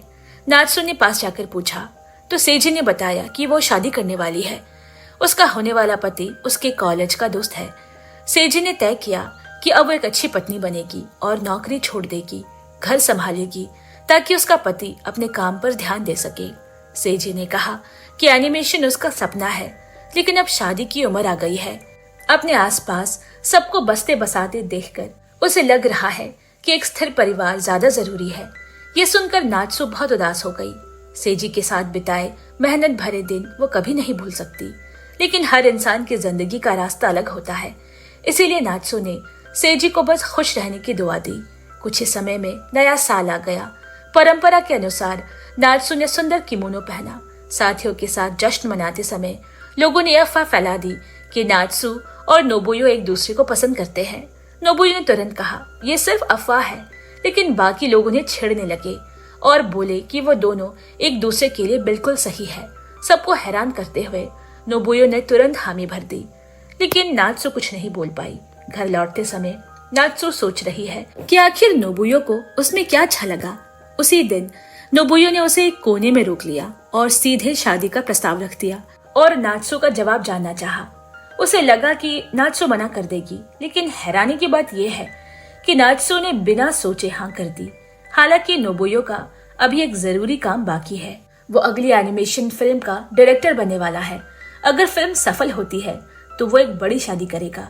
नात्सु को ये सब पूरी तरह समझ नहीं आया, लेकिन उसने सोचा कि महत्वाकांक्षा बुरी बात नहीं, इसीलिए उसने फिल्म पूरी होने तक का इंतजार करने का फैसला किया। नोबुयो ने पूरी मेहनत की, टीम ने भी नए डायरेक्टर का साथ दिया, लेकिन नोबुयो की सोच अपने समय से बहुत आगे की है। उसने हर किरदार को बहुत जटिल बना दिया। जो काम 3 महीनों में होने वाला था वो 6 महीने तक खिंच गया। शिबाता ने भी महसूस किया कि कहानी बच्चों के लिए कुछ ज्यादा मुश्किल हो रही है। 1960 के दशक में एनिमेशन फिल्में मुख्य रूप से बच्चों के लिए ही बनती थी, लेकिन नोबुयो ने इस सलाह को नजरअंदाज कर दिया। उसे पूरा भरोसा है कि उसकी ये फिल्म सही है। आखिरकार प्रीमियर का दिन आया। नात्सू ने देखा कि थिएटर में बैठे लोग बोर हो रहे हैं। कुछ लोगों ने तो निंदा भी करनी शुरू कर दी। ये देखकर नात्सू के दिल में अजीब सा डर बैठ गया। उसे समझ आ गया कि सपना पूरा करना सिर्फ मेहनत से नहीं, समझदारी से भी होता है। साफ है कि वो एनिमेशन फिल्म लोगों को ज्यादा पसंद नहीं आई। बॉस नतीजों से बेहद नाराज है। ये कंपनी की अब तक की सबसे कम कमाई करने वाली एनिमेशन फिल्म साबित हुई। 6 महीनों की मेहनत और दोगुना बजट लगाने के बावजूद इतना खराब परिणाम देखकर बॉस का गुस्सा फूट पड़ा। नोबुयो जानता है कि गलती उसी की है, किसी न किसी को जिम्मेदारी लेनी ही होगी। इसीलिए नोबुयो ने बिना किसी बहाने के अपना इस्तीफा दे दिया। बाद में नोबुयो को दिलासा देने के लिए नात्सू उसे एक कैफे में मिलने ले गई। मिलते ही नात्सू ने कहा कि उसे नोबुयो का काम बहुत पसंद आया, बस लोग उसकी काबिलियत समझ नहीं पा रहे। नोबुयो समझ गया कि नात्सू सिर्फ उसे तसल्ली दे रही है। अंदर ही अंदर वो खुद को पूरी तरह नाकाम मान चुका है। उसे लगा कि अब वो नात्सू को खुश रखने के काबिल नहीं रहा। लेकिन नात्सू की सोच अलग है। ये सिर्फ एक असफलता है, जिंदगी का अंत नहीं। नोबुयो अभी जवान है, उसके सामने अभी कई मौके और आने वाले हैं। लेकिन उसी पल नोबुयो ने अलग होने की बात कह दी। ये सुनकर नात्सू को लगा कि शायद नोबुयो ने कभी उसे सच्चा प्यार किया ही नहीं था।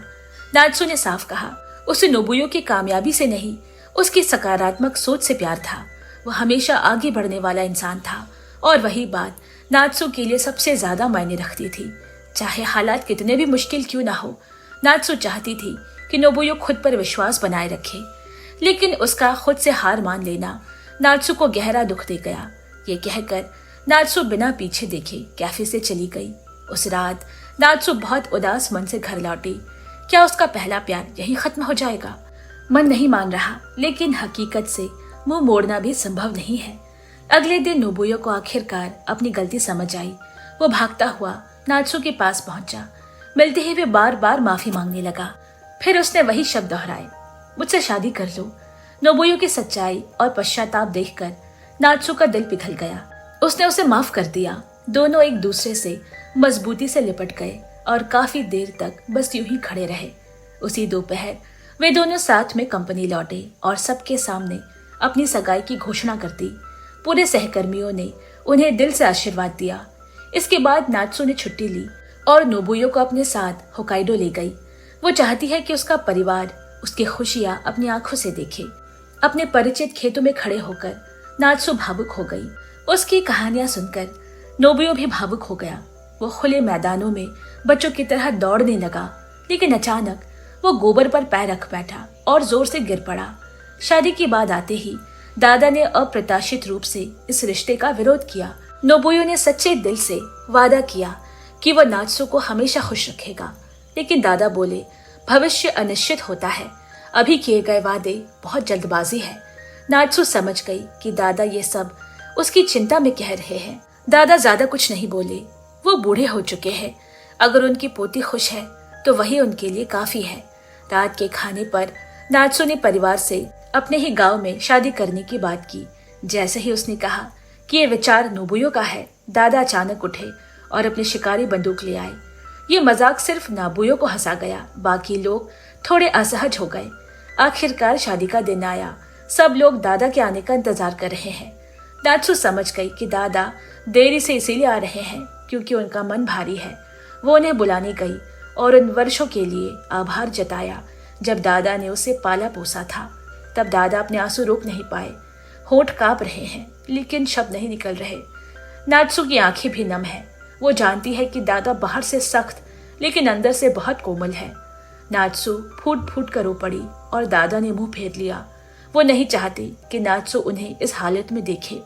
काफी देर बाद नात्सू ने खुद को संभाला और अपने प्रियजनों के साथ परिवार की तस्वीर खिंचवाई। उस तस्वीर में सिर्फ मुस्कान नहीं, पूरी जिंदगी की कहानी कैद है। इसके बाद दोनों टोक्यो लौट आए। उन्होंने एक छोटा सा अपार्टमेंट किराए पर लिया और साथ मिलकर अपनी नई जिंदगी शुरू की। बाकी आम लोगों की तरह उनकी शादीशुदा जिंदगी बहुत साधारण थी। नोबुयो उस समय बेरोजगार था, फिर भी वो रोज सुबह बहुत जल्दी उठ जाता। वो नात्सू के लिए प्यार से नाश्ता बनाता और उसके दफ्तर ले जाने के लिए लंच बॉक्स भी तैयार करता। नात्सू के काम पर जाने के बाद घर पर अकेला रहकर वो सफाई करने लगता। उसके सधे हुए हाथ और सावधान हरकतें देखकर लगता ही नहीं कि वो कभी एनिमेशन डायरेक्टर रहा होगा। घर का सारा काम निपटाने के बाद नोबुयो मोटी से फाइल निकालता और ध्यान से उसका अनुवाद करने लगता। यह उसका नया पार्ट टाइम काम है। पैसे ज्यादा नहीं मिलते, लेकिन घर के खर्चे में थोड़ी मदद हो जाती। उधर नात्सु अपनी पुरानी एनिमेशन कंपनी में पूरी लगन से काम कर रही है। उसे यह सोचकर खुशी मिलती है कि उसका सपना अब उसका पेशा बन चुका है। इसी दौरान एक सहकर्मी ने उसे बताया कि वो गर्भवती है। उसका थोड़ा सा उभरा पेट देखकर नात्सु के मन में एक मीठी सी उम्मीद जाग गई। उसे लगा कि उसका बच्चा भी शायद एक प्यारी सी लड़की हो। लंच के समय सहकर्मी ने पूछा, तुम कब माँ बनने की सोच रही हो? नात्सु मुस्कुराई और बोली, मेरी शादी को अभी ज्यादा समय नहीं हुआ। हम दोनों की कमाई भी अभी ज्यादा नहीं। अभी इस बारे में सोचा नहीं। फिर हल्के से जोड़ दिया, लेकिन बच्चे बहुत प्यारे होते हैं। जो होगा देखा जाएगा। 2 महीने बाद एक रविवार को कई सहकर्मी नात्सु के घर में आ गए। वे सब खुशी खुशी मिलने आए, लेकिन सभी के चेहरे चिंता से भरे हुए हैं। जिस सहकर्मी ने हाल ही में गर्भधारण किया था, उसे बॉस ने अकेले अपने कैबिन में बुलाया। कंपनी ज्वाइन करते समय उसने एक समझौते पर हस्ताक्षर किया था। अगर वो गर्भवती हुई तो उसे नौकरी से निकाल दिया जाएगा। अब वही हो रहा है।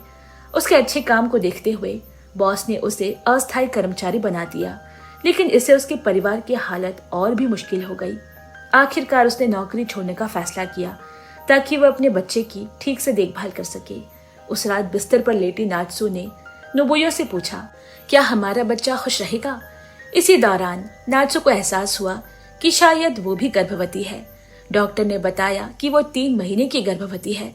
ये सुनकर नात्सु बहुत परेशान हो गई, क्योंकि कंपनी में सभी महिलाओं को एक समझौते पर हस्ताक्षर कराए गए थे। गर्भवती होने पर नौकरी से निकाल दिया जाएगा। नात्सु को लगा कि उसने बड़ी मुश्किल से एनिमेटर बनने की जगह बनाई है। अब सब कुछ बीच रास्ते में छूट जाएगा। उसका मन करवाहट से भर गया। नोबुयो ने उसकी उदासी तुरंत भांप ली। काफी पूछने के बाद नात्सु ने रोते हुए बताया। ये सुनते ही नोबुयो जोर से हंस पड़ा कि वो पिता बनने वाला है। लेकिन नात्सु की चिंता अभी भी बनी हुई है। उनकी आर्थिक हालत पहले से ही ठीक नहीं। वो इस समय नौकरी खोना नहीं चाहती। नोबुयो ने सुझाव दिया, क्यों ना हम कंपनी से बात करें। अगर तुम अस्थायी कर्मचारी बन जाओ तो कम से कम काम तो जारी रहेगा। अगले दिन नात्सु घबराए दिल से दफ्तर पहुंची।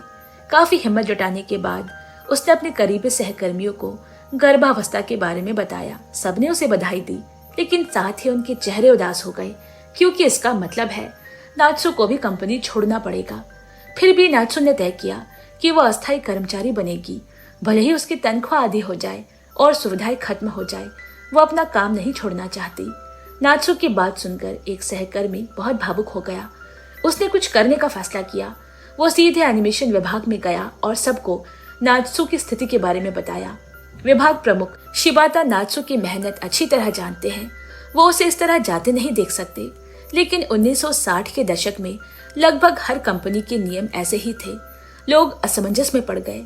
फिर भी इस अन्याय के सामने सबने नियम तोड़ने का निर्णय लिया। सभी सहकर्मियों के साथ नात्सु बॉस के कैबिन के बाहर पहुंची। जब बॉस ने पूरे विभाग को अपने सामने खड़ा देखा तो वो चौंक गया। उसने तुरंत मामला समझ में आ गया और उनका चेहरा तनाव से भर गया। इससे पहले कि बॉस कुछ कहता, पीछे खड़े सहकर्मियों ने कहा, हम नहीं चाहते कि नात्सु को निकाला जाए या अस्थायी बनाया जाए। ये सुनते ही बॉस गुस्से से खड़ा हो गया और सबके सामने टकराव की स्थिति बन गई। उसी पल विभाग प्रमुख शिबाता मजबूती से खड़ा हो गया। उन्होंने साफ शब्दों में कहा, अगर नात्सु को निकाला गया तो हम सबको भी निकाल दीजिए। ये कहते ही एक एक करके सभी कर्मचारी झुक गए। ये दृश्य देखकर बॉस अपनी कुर्सी पर बैठा नहीं रह सका। वह अनिच्छा से खड़ा हुआ और सफाई देने लगा। उसने कहा, कंपनी ने यह समझौता औरतों के भले के लिए बनाया है। बच्चा पैदा करना आसान नहीं होता। उसके बाद घर और काम दोनों को संभालना और भी मुश्किल हो जाता है। इसलिए हम नौकरी से हटाकर उन्हें बच्चों पर ध्यान देने का मौका देते हैं। तब नात्सु ने हिम्मत करके बात रखी। उसने कहा, मैं अपनी नौकरी नहीं छोड़ना चाहती। मैं सिर्फ अपने सपनों को पूरा करना चाहती हूँ। मुझे पता है आगे का रास्ता आसान नहीं होगा, लेकिन मैं वादा करती हूँ कि मेरी वजह से एनिमेशन विभाग पर कोई बोझ नहीं पड़ेगा। साथियों की एकजुटता देखकर कंपनी का यह अन्यायपूर्ण नियम टूट गया। सभी कर्मचारियों ने जोरदार तालियां बजाई। हंसी और खुशी काफी देर तक कमरे में गूंजती रही।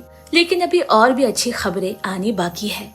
उसी शाम पुरानी दोस्त सेजी नात्सु के घर आई। उसने बताया कि उसने अपनी खुद की एनिमेशन कंपनी शुरू की है।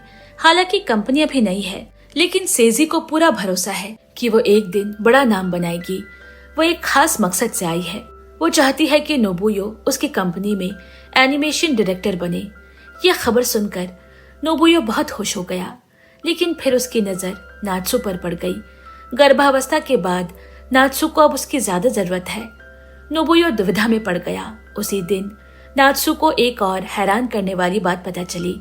उसके भाई केनी की शादी गली की सबसे अमीर औरत से होने वाली है। नात्सु को विश्वास ही नहीं हुआ कि इतने सालों बाद उसे पता चला कि उसका भाई रेस्टोरेंट के मालकिन बेला से शादी करने वाला है। आर्थिक अंतर इतना ज्यादा है कि नात्सु को शक हो गया कि कहीं ये शादी पैसों के लिए तो नहीं। लेकिन केनी ने साफ कहा, यह सिर्फ प्यार है, इसका पैसों से कोई लेना देना नहीं। फिर भी अगले दिन नात्सु खुद रेस्टोरेंट पहुंची सच जानने के लिए। जब बेला ने नात्सु को देखा, वो थोड़ी घबरा गई। कुछ सवालों के बाद बेला समझ गई कि नात्सु क्यों आई है। रेस्टोरेंट में लोग ज्यादा है, इसीलिए वो नात्सु को जल्दी से ऊपर ले गई। बेला को लगा कि नात्सु शादी का विरोध करेगी, क्योंकि दोनों की उम्र में काफी अंतर है। लेकिन उसके उलट नात्सु बहुत खुश है। उसने तुरंत बेला और अपने भाई को ढेरों आशीर्वाद दिए। नात्सु की सहमति मिलते ही बेला का डर पूरी तरह खत्म हो गया। तभी केनी भी वहां गया। उसे अंदाजा था कि उसकी जिज्ञासु बहन बेला से मिल चुकी होगी। केनी अपनी बहन को अच्छी तरह जानता है। जब नात्सु ने पूछा कि शादी कब होगी, तो केनी ने बताया, कोई बड़ा समारोह नहीं होगा। उम्र और पैसों के फर्क की वजह से हम चर्चा का विषय नहीं बनना चाहते। हम बस शांति से रहना चाहते हैं एक साथ। अगर प्यार सच्चा हो तो सादगी ही सबसे अच्छी होती है। उस शाम केनी के घर के नीचे बने छोटे से बार में केनी और बेला ने अपने वैवाहिक रिश्ते की आधिकारिक घोषणा की। ना तो वहाँ शानदार खाना था, ना ही कोई बड़ा आयोजन। जगह भी बहुत छोटी थी, केवल परिवार के करीबी लोग ही आमंत्रित थे। बस इतना ही उनके लिए काफी है। रस्में पूरी हो गई। केनी और बेला दोनों बहुत खुश हैं। जब जीवन साथी पास हो तो समारोह की भव्यता अपने आप कम मायने रखने लगती है। समय तेजी से बीत गया और देखते ही देखते 6 महीने निकल गए। जैसे जैसे डिलीवरी की तारीख करीब आने लगी, नात्सु का पेट धीरे धीरे ज्यादा बढ़ने लगा। गर्भावस्था की वजह से उसे अब भूख भी ज्यादा लगती है। एक दिन नात्सु एक सहेली के घर गई, जो पहले ही माँ बन चुकी है। वो बच्चों की देखभाल के बारे में सीखना चाहती है। वहीं उसे पता चला कि उसका पति नोबुयो अक्सर वहां आता है और बच्चे की देखभाल से जुड़े कई सवाल पूछता है। जब नात्सु घर लौटी और उसने देखा कि नोबुयो आने वाले दिनों के लिए कपड़े के डायपर सी रहा है, तो उसकी आंखें नम हो गई। जिंदगी की साधारण सी राह में ऐसा समझदार पति नात्सु को बहुत सुकून दे गया। लेकिन उसी रात अचानक नात्सु के पेट में तेज दर्द उठा। वो दर्द से चिल्ला उठी। नोबुयो को कोई अनुभव नहीं, वो बस बेबस होकर खड़ा रह गया। दोनों समझ नहीं पा रहे कि क्या करे। तभी दरवाजे पर तेज आवाज हुई। दूर गांव से नात्सु की माँ भागती हुई आ पहुंची। नात्सु की हालत देखकर माँ तुरंत समझ गई कि क्या हो रहा है। वो जल्दी से आगे बढ़ी और नात्सु को देखने लगी। कुछ देर बाद पिता और दादा भी वहां पहुंच गए। परिवार को अपने पास देखकर नात्सु का डर कुछ कम हो गया। सौभाग्य से यह सिर्फ प्रसव से पहले होने वाली सामान्य तकलीफ है। थोड़ी देर बाद नात्सु को आराम महसूस होने लगा। माँ ने समझाया, जब दर्द बहुत तेज हो जाए तो अस्पताल जाना होगा। दादा तैयार किया हुआ होकाइडो का दूध का टोफू ले आए ताकि नात्सु को ताकत मिल सके। उसी समय उसका भाई भी आ गया। तारीख का अंदाजा लगाकर वो और बेला बच्चे के लिए जरूरी सामान खरीद लाए हैं। सबका प्यार देखकर नात्सु का मन खुशी से भर गया। लेकिन उसी रात अचानक नात्सु को बहुत तेज प्रसव पीड़ा शुरू हो गई। अनुभवी माँ तुरंत समझ गई कि अब समय आ गया है। नात्सु को जल्दी से अस्पताल ले जाया गया। अगली सुबह तक पूरा परिवार डिलीवरी रूम के बाहर बेचैनी से इंतजार करता रहा। अंदर नात्सु पूरी ताकत से संघर्ष कर रही है। दर्द असहनीय है और वो बार बार चीख उठती। उसी पल नात्सु ने अपनी पूरी शक्ति लगा दी। वो दर्द सहते हुए बस एक ही बात सोचती, जल्दी से अपने बच्चे का चेहरा देखना। आखिरकार वो पल आ ही गया जिसका उसे बेसब्री से इंतजार था। एक नन्ही सी बच्ची ने जन्म लिया। नात्सु उसे टकटकी लगाकर देखती रही। उसकी आंखों में माँ का गहरा प्यार झलक रहा है। थोड़ी देर बाद पूरा परिवार उस नई जिंदगी को देखने इकट्ठा हो गए। नोबुयो ने अपनी पत्नी से कहा कि बच्ची का नाम वही रखे, लेकिन नात्सु ने यह सम्मान अपने दादा को देना चाहा। नाम की अहमियत समझते हुए दादा ने जिम्मेदारी को बहुत गंभीरता से लिया। उन्होंने कागज पर यो अक्षर लिखा। उनकी इच्छा है कि बच्ची बड़ी होकर बुद्धिमान और काबिल बने। नात्सु को यह नाम बहुत पसंद आया, क्योंकि इसी में दादा का आशीर्वाद छिपा है। लेकिन मुश्किल दिन अब शुरू होने वाले हैं। यो रात में बहुत रोती, जिस वजह से नात्सु को ठीक से नींद नहीं मिलती। सौभाग्य से नात्सु की माँ कुछ समय के लिए रुकने का फैसला करती है। इससे नात्सु को काफी राहत मिली। वो मन ही मन बहुत आभारी है। हालांकि माँ उसकी सगी नहीं, फिर भी जब जब नात्सु को सबसे ज्यादा जरूरत पड़ी, वो हमेशा साथ खड़ी रही। नात्सु बार बार धन्यवाद कहती रही। जब योयो 1 महीने की हो गई तो माँ को इतना भरोसा हो गया कि वो अब होकाइडो लौट सकती है। अब से सारी जिम्मेदारी नए माता पिता पर है। कभी दूध पिलाना तो कभी डायपर बदलना। जिंदगी आसान नहीं, लेकिन वे जानते हैं कि योयो की अच्छी परवरिश के लिए हर त्याग जरूरी है। कुछ समय बाद नात्सु के काम पर लौटने का वक्त आ गया। घर से निकलते समय उसका दिल बहुत भारी हो गया। पूरा दिन योयो से दूर रहने का ख्याल आते ही उसकी आंखों से आंसू बहने लगे। ये देखकर नोबुयो ने कहा, तुम काम पर जाओ, योयो को मैं संभाल लूंगा। दरवाजे से बाहर निकलते ही नात्सु का मन बहुत बेचैन हो गया। एक माँ इतने छोटे से बच्चे को कैसे छोड़ सकती है, लेकिन घर चलाने के लिए उसे काम करना ही है। उसने अपने आंसू पोंछे, दिल को मजबूत किया और ये सोचकर काम पर चली गई कि जल्द ही अपनी बेटी से मिलेगी। काम खत्म होते ही वो सीधे घर लौट आती। सौभाग्य से नोबुयो बहुत समझदार और घर का सारा काम खुद संभाल लेता है। फिर भी घर का खर्च चलाना मुश्किल है। नोबुयो रोज घर पर रहकर बच्चे की देखभाल करता और सिर्फ नात्सु की कमाई काफी नहीं, इसीलिए उन्होंने तय किया कि योयो के लिए डे केयर ढूंढेंगे ताकि नोबुयो काम पर जा सके। लेकिन पास के डे केयर सेंटर ने कहा कि अभी 4 महीने के बच्चे नहीं रख सकते। ये सुनकर नात्सु बिल्कुल घबरा गई। कोई रास्ता न देखकर दोनों को पहले की तरह मिलजुल कर सब संभालना पड़ा। लेकिन उनकी यह शांति ज्यादा दिन टिकने वाली नहीं थी। एक दिन नोबुयो को अपने दोस्त का फोन आया। उस दोस्त ने उसे एक एनिमेशन कंपनी में डायरेक्टर के रूप में काम करने का न्योता दिया। ये मौका नोबुयो के लिए बहुत खास है। उसने ये बात नात्सुको से साझा की। उसे लगा नात्सु शायद मना कर दे, लेकिन उसकी हैरानी के लिए नात्सु ने उसे अपने सपनों के पीछे जाने के लिए प्रोत्साहित किया। बस एक शर्त है, जितना जल्दी हो सके एक डे केयर ढूंढना होगा जहाँ छोटे बच्चे को रखा जाए।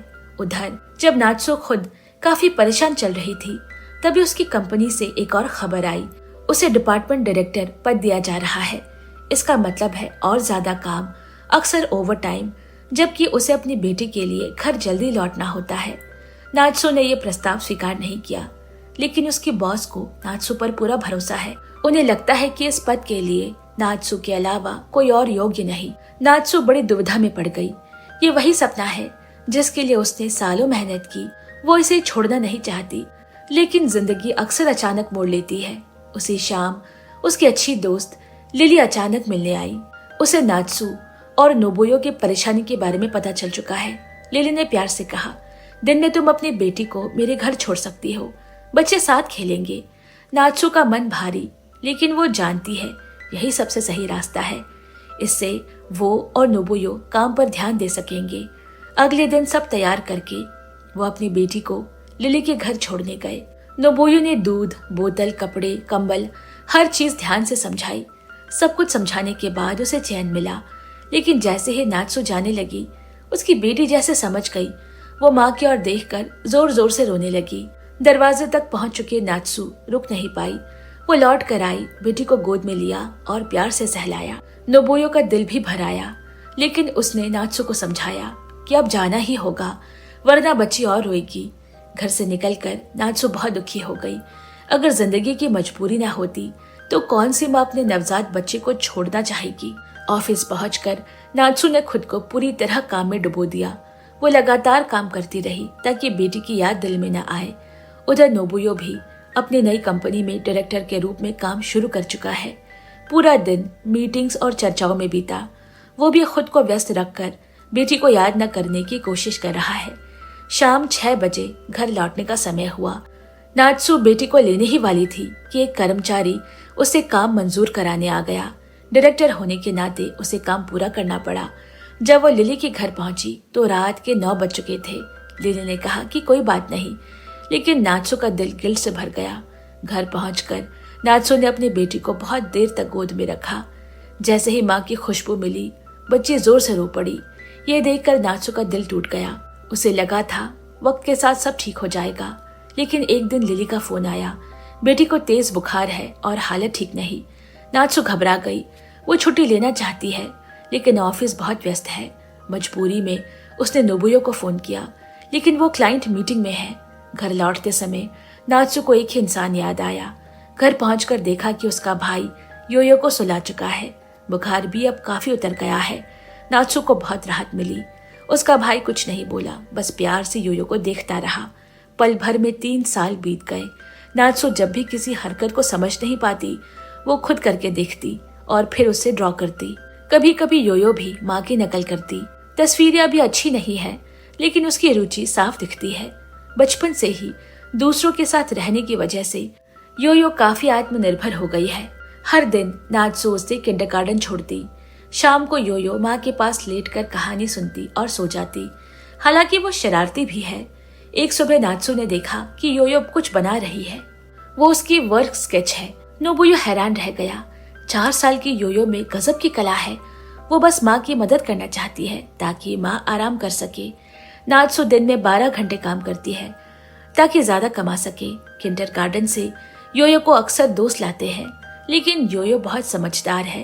वो कभी शिकायत नहीं करती। इससे नात्सु निश्चिंत होकर अपने काम में लग पाती है। डायरेक्टर होने की वजह से नात्सु को कई मीटिंग्स और जिम्मेदारियां संभालनी पड़ती है। जब काम खत्म होता तो शाम हो चुकी होती। वो जल्दी जल्दी दोस्त के घर जाती और बेटी को ले आती। हर बार जब योयो अपनी माँ को देखती तो उसका चेहरा खुशी से खिल उठता। लेकिन उसी रात नात्सु ने देखा कि उसकी दोस्त को अचानक उल्टियां होने लगी। तभी उन्हें पता चला कि वो गर्भवती है। नात्सु ने पूरी बात अपने पति नोबुयो को बताई। तभी उसे एहसास हुआ कि अब वो अपनी दोस्त से और मदद नहीं मांग सकती। खुद गर्भवती होकर 2 बच्चों का ख्याल रखना किसी के लिए भी बहुत थकाने वाला काम है। नात्सु को थोड़ी शर्मिंदगी भी महसूस हुई। नोबुयो सब समझ गया। आखिर इतने सालों तक वो अपनी दोस्त पर काफी निर्भर रहे हैं। इसी बीच नात्सु ने एक बड़ा फैसला किया। उसने तय किया कि वो डायरेक्टर की नौकरी छोड़ देगा ताकि समय पर घर लौटकर योयो की देखभाल कर सके। लेकिन जिस बात का उन्हें जरा भी अंदाजा नहीं था वो ये कि 4 साल की योयो अब तक सोई नहीं है।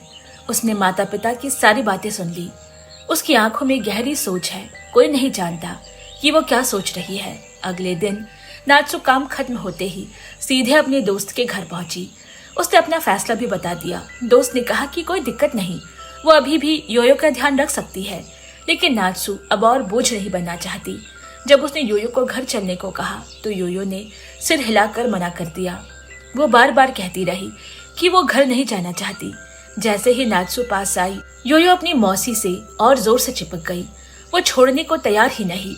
नात्सु को लगा कि शायद उसने अपनी बेटी को पर्याप्त समय नहीं दिया, इसीलिए अब वो माँ से दूर हो गई है। नात्सु ने प्यार से कहा कि घर पर बहुत सारी मिठाइयाँ हैं, लेकिन योयो फिर भी लिली से चिपकी रही। मजबूर होकर उस दिन नात्सु को अकेले ही घर लौटना पड़ा। शाम को नोबुयो ने देखा कि योयो घर पर नहीं है। तब दोनों को एहसास हुआ कि वे माता पिता होते हुए भी अपने काम की वजह से योयो की भावनाओं को नजरअंदाज कर बैठे हैं। ऐसे में योयो का उन पर निर्भर न रहना स्वाभाविक है। उस रात पति पत्नी बहुत देर तक सो नहीं पाए।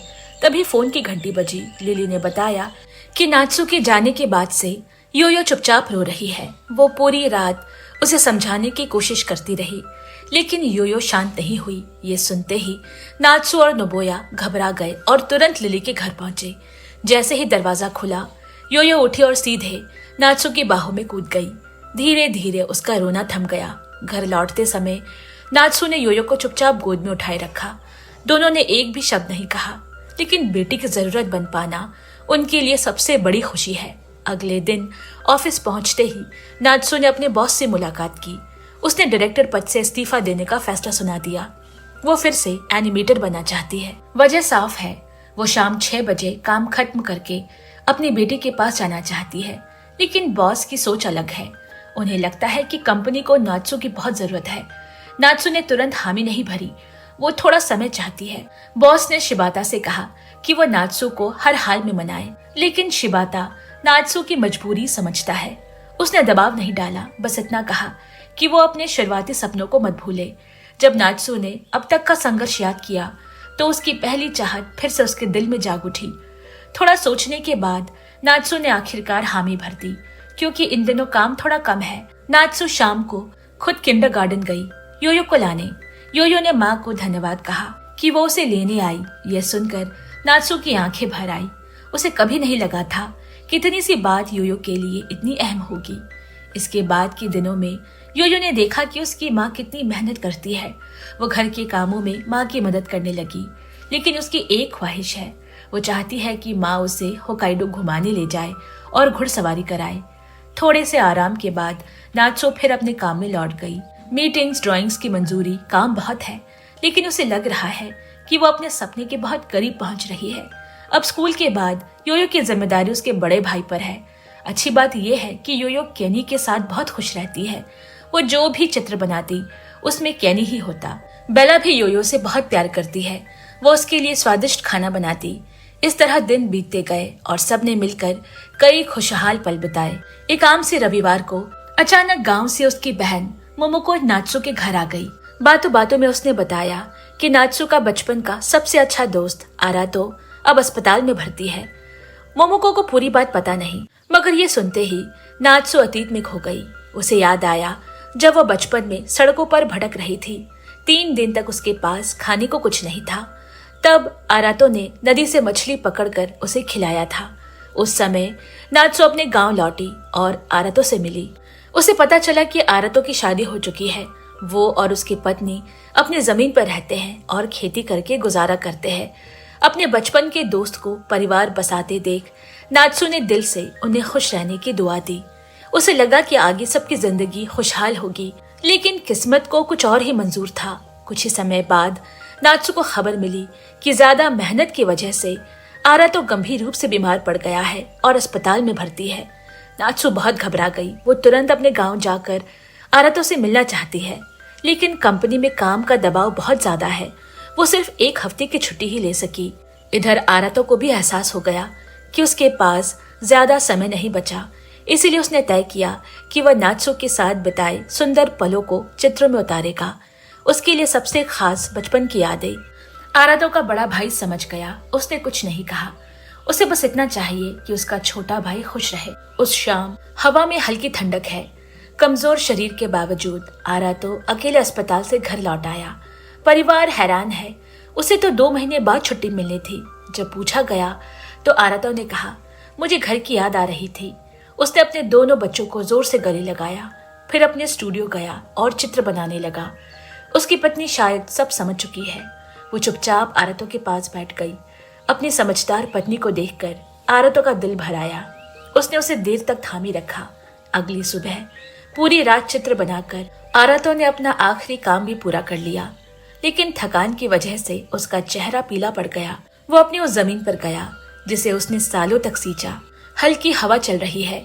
आरातो ने मिट्टी को हाथ से छुआ, फिर धीरे से खड़ा होकर हरे भरे खेत को देखता रहा। उसने अपने सिर की टोपी जमीन पर फेंकी और शांत होकर धरती पर लेट गया।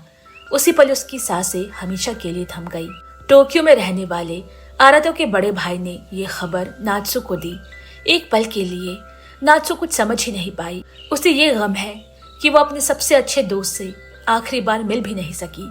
ये खबर नात्सु को अंदर तक झकझोर गई। जल्दी ही वो अपनी बेटी के साथ होकाइडो लौट आई और आरातो के अंतिम संस्कार में काफी देर तक बैठी रही। फिर उस स्टूडियो में गई जहां आरातो काम करता था। दीवारों पर घोड़े की तस्वीरें बनी है। नात्सु समझ गई ये वही घोड़ा है जो उन्होंने बचपन में साथ पाला था। अब नात्सु खुद को रोक नहीं पाई। उसकी आंखों से आंसू बह निकले, लेकिन किसी ने नहीं देखा कि आरातो की पत्नी चुपचाप खेत में गई है। वो जमीन पर लेट गई और आरतो की मौजूदगी को महसूस करने लगी। उसी दिन नात्सु ने अपने सुपरवाइजर से मिलकर डायरेक्टर पद से इस्तीफा मांग लिया। वो अपने दोस्त की कंपनी में काम करना चाहती है। सहकर्मी हैरान है, सब कुछ तो ठीक चल रहा है, फिर वो क्यों जा रही है। असल में नात्सु अपनी खुद की एनिमेशन फिल्म बनाना चाहती है। मौजूदा कंपनी सिर्फ दूसरों की नकल करती है जो अपने सपनों जैसा नहीं है। इसके बाद नात्सु अपनी दोस्त की नई कंपनी पहुंची। ऑफिस छोटा है लेकिन टीम भरोसेमंद है। नात्सु को लगा कि भविष्य उम्मीदों से भरा है। सबसे पहला फैसला है घास के मैदानों में रहने वाली लड़की की कहानी को एनिमेशन बनाना। सेजी ने बताया कि टीवी चैनल इस कहानी में काफी रुचि दिखा रहा है। ये शो शाम 6 बजे प्राइम टाइम में दिखाया जाएगा, लेकिन कहानी होकाइडो के गांव पर है और कोई भी वहां कभी गया नहीं। सभी उलझन में है। तभी नात्सु को याद आया कि वह खुद होकाइडो में पली बड़ी है। साथियों को वहां की असली झलक दिखाने के लिए नात्सु ने सबको वहां ले जाने का फैसला किया। नात्सु की योजना के अनुसार पूरी टीम जल्द ही होकाइडो पहुंच गई। चारों तरफ दूर दूर तक हरी घास के मैदान फैले हैं। गायों का झुंड जहां तक नजर जाती वहां तक दिखाई दे रही है। शहर में पले बढ़े सहकर्मी ये दृश्य देखकर बहुत उत्साहित हो गए, लेकिन इस जमीन को देखकर नात्सु का दिल कुछ ज्यादा ही भर आया। ये जगह उसके लिए सिर्फ एक लोकेशन नहीं, ये उसकी जिंदगी का हिस्सा है।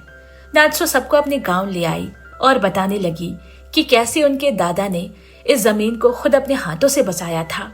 लेकिन जब नात्सु उम्मीदों से भरी हुई थी, तभी दादा गंभीर सोच में डूब गए। काफी देर बाद उन्होंने बोलना शुरू किया। दादा ने बताया कि जब वे छोटे थे तभी उनके माता पिता दुनिया छोड़ गए। बचपन में उन्हें रिश्तेदारों के घर पर पलना पड़ा। उस समय हालात बहुत कठिन थे। अगर वे हर दिन खेतों में मेहनत नहीं करते तो खाने को कुछ नहीं मिलता। 18 साल की उम्र में वे रिश्तेदारों का घर छोड़कर अकेले रहने लगे। उनके पास न घर था न जमीन। वो कई जगह भटके और आखिरकार होकाइडो आ पहुंचे। शुरुआत में ये इलाका घना जंगल था। दादा ने नदी के किनारे जमीन साफ करनी शुरू की और खेती की। 3 साल तक लगातार मेहनत की, तब जाकर पहली फसल मिली। इसी दौरान उन्होंने एक किसान की बेटी से शादी की। उन्हें लगा अब जिंदगी संवर जाएगी, लेकिन किस्मत ने फिर इम्तिहान लिया। एक भयानक बाढ़ आई और पूरी खेती तबाह हो गई। खुशी की बात यह थी कि परिवार के सभी लोग बच गए। दादा ने हिम्मत नहीं हारी। बचे हुए सामान के साथ उन्होंने 1 साल तक नई जगह ढूंढी और आखिरकार इस खुले मैदान तक पहुंचे। लेकिन लगातार मेहनत और संघर्ष की वजह से दादी की तबीयत बिगड़ने लगी। दादा के पास डॉक्टर बुलाने के पैसे नहीं थे। दादी मन ही मन बहुत दुखी रही और एक दिन हमेशा के लिए चली गई। दादा की कहानी सुनकर नात्सु का दिल बहुत भारी हो गया। उसे कभी अंदाजा नहीं था कि उसके दादा की जिंदगी इतनी दर्द भरी रही होगी। बाद में माँ ने नात्सु से कहा, शायद अपनी जिंदगी के अनुभवों की वजह से ही दादा ने तुम्हें अपनाया जब उन्होंने तुम्हें अकेले भटकते देखा था। नात्सु के आने से दादा की जिंदगी में फिर से रोशनी आ गई। उन्हें अब अकेलापन महसूस नहीं होता। देखते देखते नात्सु बड़ी हो गई और दादा बूढ़े हो गए। अब नात्सु की बेटी योयो दादा की नई खुशी बन गई, लेकिन इस बार वे काम के लिए आए हैं। नात्सु अपने साथियों को डेयरी फार्म और आसपास के खेतों में ले गई। उसने हर औजार के बारे में बताया और किस काम में किस तरह इस्तेमाल होता है। लौटते समय सभी घास के मैदान में खड़े होकर ठंडी हवा को महसूस करने लगे। इस सफर से सबने बहुत कुछ सीखा। तभी अचानक योयो खुशी खुशी दौड़ने लगी। उसकी आवाज से पास चल रही गाय डर गई। वो जोर से रंभाई और योयो की ओर बढ़ने लगी। सभी घबरा गए। नात्सु ने फौरन योयो को अपने पीछे कर लिया। ऑफिस लौटकर नात्सु ने अपनी बनाई हुई छोटी लड़की की ड्राइंग सभी को दिखाई। उसे पूरा भरोसा था कि उसका डिजाइन सफल है, लेकिन सहकर्मियों को वो पसंद नहीं आई। उनका कहना है, सोरी नाम का किरदार गांव में रहने वाली लड़की है। वो इतनी जंगली नहीं दिखनी चाहिए। वे चाहते हैं कि मुख्य किरदार प्यारा और मजबूत लगे। नात्सु फिर सोच में पड़ गई, लेकिन कितनी भी कोशिश करती कोई बेहतर आइडिया नहीं आता। तभी बॉस वहां आए और बोले, मैंने अभी तुम्हारी बेटी को खेलते देखा। उसकी मासूमियत और बेफिक्री बिल्कुल एक बच्चे जैसी है। यही एक सच्चे बच्चे की असली पहचान है। ये सुनते ही नात्सु को समझ आ गया और वो तुरंत काम में जुट गई। दोपहर तक जब उसने नई ड्राइंग दिखाई तो सभी चौंक गए, लेकिन मुख्य किरदार बनाना तो सिर्फ शुरुआत है। 1960 के दशक में कंप्यूटर नहीं हुआ करते थे। हर छोटा सा दृश्य हाथ से बनाना पड़ता था। एक एनिमेशन फिल्म बनाने के लिए करीब 20,000 ड्राइंग्स चाहिए होती थी। इसका मतलब है नात्सु को हर दिन ओवरटाइम करना पड़ेगा। मजबूरी में वो अपनी बेटी को स्कूल के बाद ऑफिस ले आने लगी। खुशी की बात यह है कि बॉस और सहकर्मी बहुत समझदार है। किसी ने कोई शिकायत नहीं की। सब मिलकर योयो का ख्याल रखते। ये देखकर नात्सु की आंखें भर आती। इतने अच्छे साथियों के साथ नात्सु में नई ऊर्जा आ गई। सबकी मेहनत देखकर बॉस सेजी हर रात सबके लिए खाना बनाती। ये कंपनी अब एक परिवार जैसे लगने लगी है। काम भले ही थकाने वाला है, लेकिन सबके दिल में सुकून है। लगातार 1 महीने तक दिन रात ओवरटाइम करने के बाद आखिरकार एनिमेशन का काम पूरा हो गया। लेकिन ये अभी भी टेलीविजन पर दिखाने के लिए तैयार नहीं। अब किरदारों के लिए आवाज रिकॉर्ड करनी है, क्योंकि मुख्य किरदार एक गांव की लड़की का है। इसीलिए 100 से ज्यादा वॉइस आर्टिस्ट चुने गए। काफी सोच विचार करने के बाद एक ऐसी आवाज चुनी गई जो दर्शकों को सबसे ज्यादा पसंद आ सके। सेजी ने तो थीम सॉन्ग के लिए एक मशहूर सिंगर को भारी रकम देकर बुलाया। सारी तैयारी पूरी होने के बाद एनिमेशन घास के मैदान की लड़की आखिरकार टीवी पर प्रसारित हुई। सब लोग बहुत उत्साहित हैं, क्योंकि इस फिल्म में उनकी मेहनत और दिल दोनों लगे हैं। उसी शाम नात्सु टीवी के सामने घबराई हुई बैठी है। उधर होकाइडो में उसका पूरा परिवार भी टीवी के सामने इकट्ठा है। सब नात्सु का काम सबसे पहले देखना चाहते हैं। कहानी में दिखाया गया सोरा का परिवार बाढ़ से बचकर इस जगह पर पहुंचा। रास्ते में उन्हें एक छोटा लड़का मिला जो सड़क किनारे बेहोश पड़ा था। दयालुता से सोरा के परिवार ने उसे बचाया। दादा ने फैसला किया कि वो लड़के को अपने साथ रखेंगे, लेकिन लड़के ने अभी अभी बाढ़ में अपने माता पिता खो दिए हैं। वो बहुत दुखी है और बिना पीछे देखे जंगल की ओर भाग गया। सोरा को उसकी चिंता हुई और वो उसे मनाने के लिए उसके पीछे चली गई। सोरा ने कहा, मैंने तुम्हारा दुख खुद नहीं झेला, लेकिन मैं तुम्हारा दर्द समझ सकती हूँ। अगर तुम चाहो तो आज से हमें अपना परिवार मान सकते हो। तभी एक घबराई हुई गाय अचानक उनकी ओर दौड़ी। आखिरी पल में सोरा हिम्मत करके गाय के सामने खड़ी हो गई। जब गाय शांत हुई तो लड़का डरते डरते सोरा के पास आया। सोरा को देखकर उसका घबराया चेहरा मुस्कान में बदल गया। यही पहला एपिसोड खत्म हुआ। टीवी के सामने बैठे दादा और पूरा परिवार हंस पड़े। उन्होंने तुरंत नात्सु को फोन किया और कहा, ये कहानी हमें बहुत पसंद आई। नात्सु की आंखों में आंसू आ गए। उसे पूरा भरोसा हो गया कि घास के मैदान की लड़की सोरा जरूर सबको पसंद आएगी। अगले दिन सेजी दर्शकों के खतों की एक बड़ी थैली लेकर आई। हर खत में तारीफ ही तारीफ है। ये सबके लिए सबसे बड़ा इनाम था। इसके बाद नात्सु और भी मेहनत से काम करने लगी। लेकिन कुछ ही दिनों बाद एक छोटी सी लड़की कंपनी में आई। वो सोरा को देखने आई है। नात्सु ने ध्यान दिया कि वो लड़की बिल्कुल उसकी बचपन की तरह लगती है। पहली बार मिलने के बावजूद नात्सु को अजीब सा एहसास हुआ। जब वो लड़की जाने लगी तो नात्सु उसके पीछे चली गई। तभी उसकी नजर उस लड़की के साथ चल रही औरत पर पड़ी। वो और कोई नहीं बल्कि उसकी खोई हुई बहन है।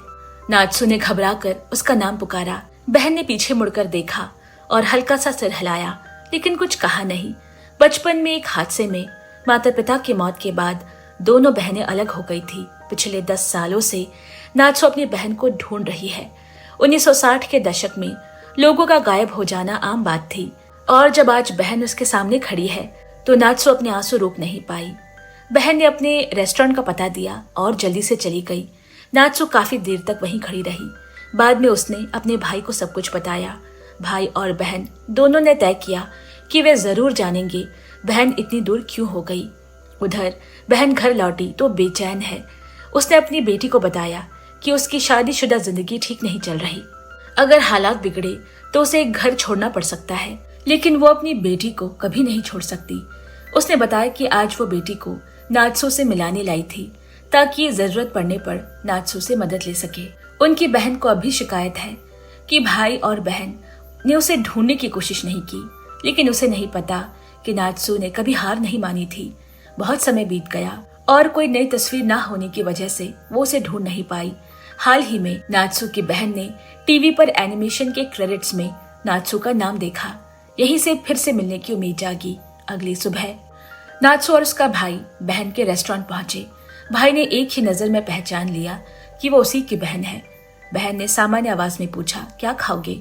भाई ने कहा, टेम्पुरा चावल। बहन थोड़ी देर चुप रही और खाना बनाकर ले आई। खाते ही भाई की आंखें भर आई। नात्सु को माता पिता की पुरानी यादें आ गई। नात्सु ने चुपचाप एक लिफाफा बहन को दिया और दोनों वहां से चले गए।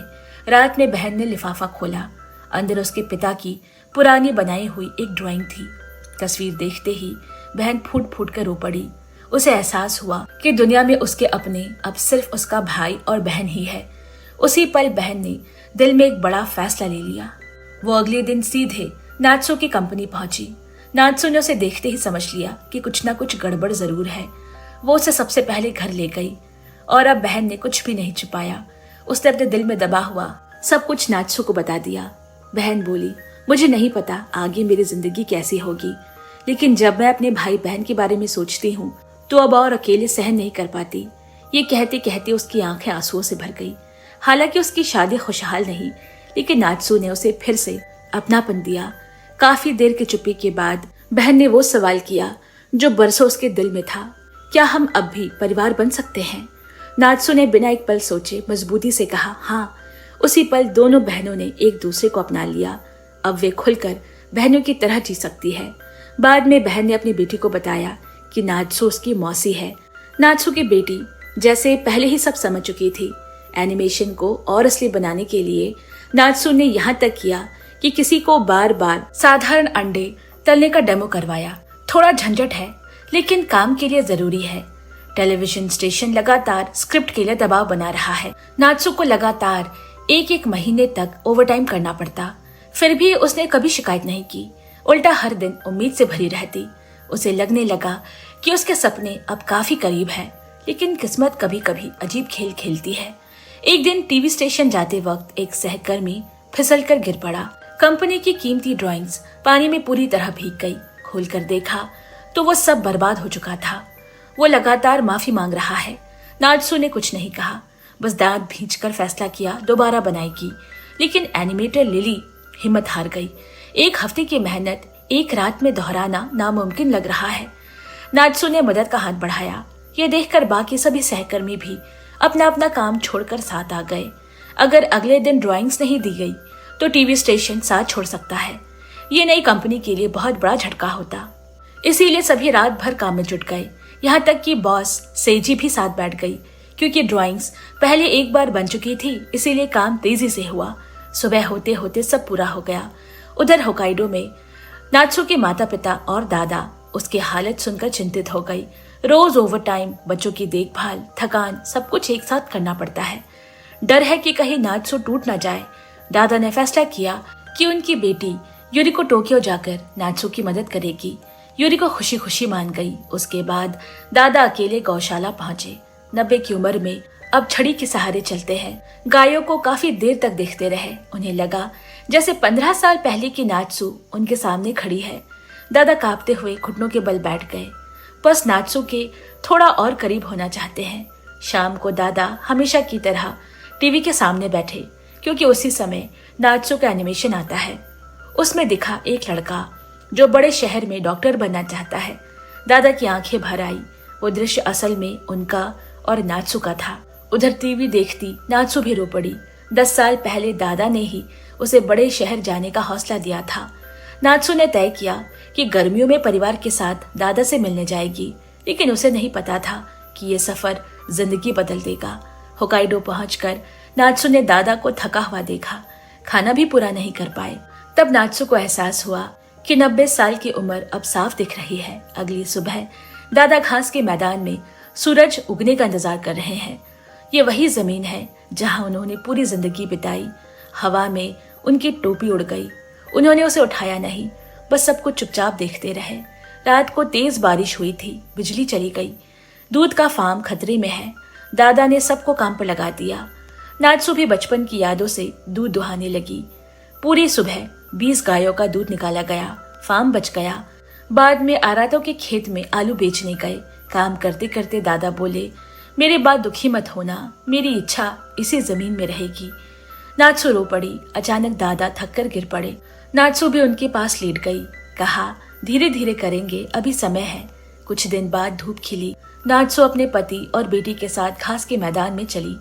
वो समझ गई दादा का प्यार ही उसकी ताकत है। नोबुयो ने उसका हाथ थामा। योयो बीच में आ गई। ये प्यार आगे बढ़ता रहेगा। उधर दादा भी उस मैदान में आए, घास पर लेट गए, आंखें बंद कर ली। दादा थक चुके हैं, अब उन्हें शांति से सोने दीजिए। इसके साथ ही इस कहानी का सफर यही खत्म होता है। तो दोस्तों, आपको इस कहानी से क्या सीखने को मिला, कहानी कैसे लगी, कमेंट में जरूर बताएं। और ऐसे ही कहानियां सुनते रहने के लिए चैनल को पक्के से सब्सक्राइब करें। जल्द मिलते हैं, तब तक के लिए bye bye and take care.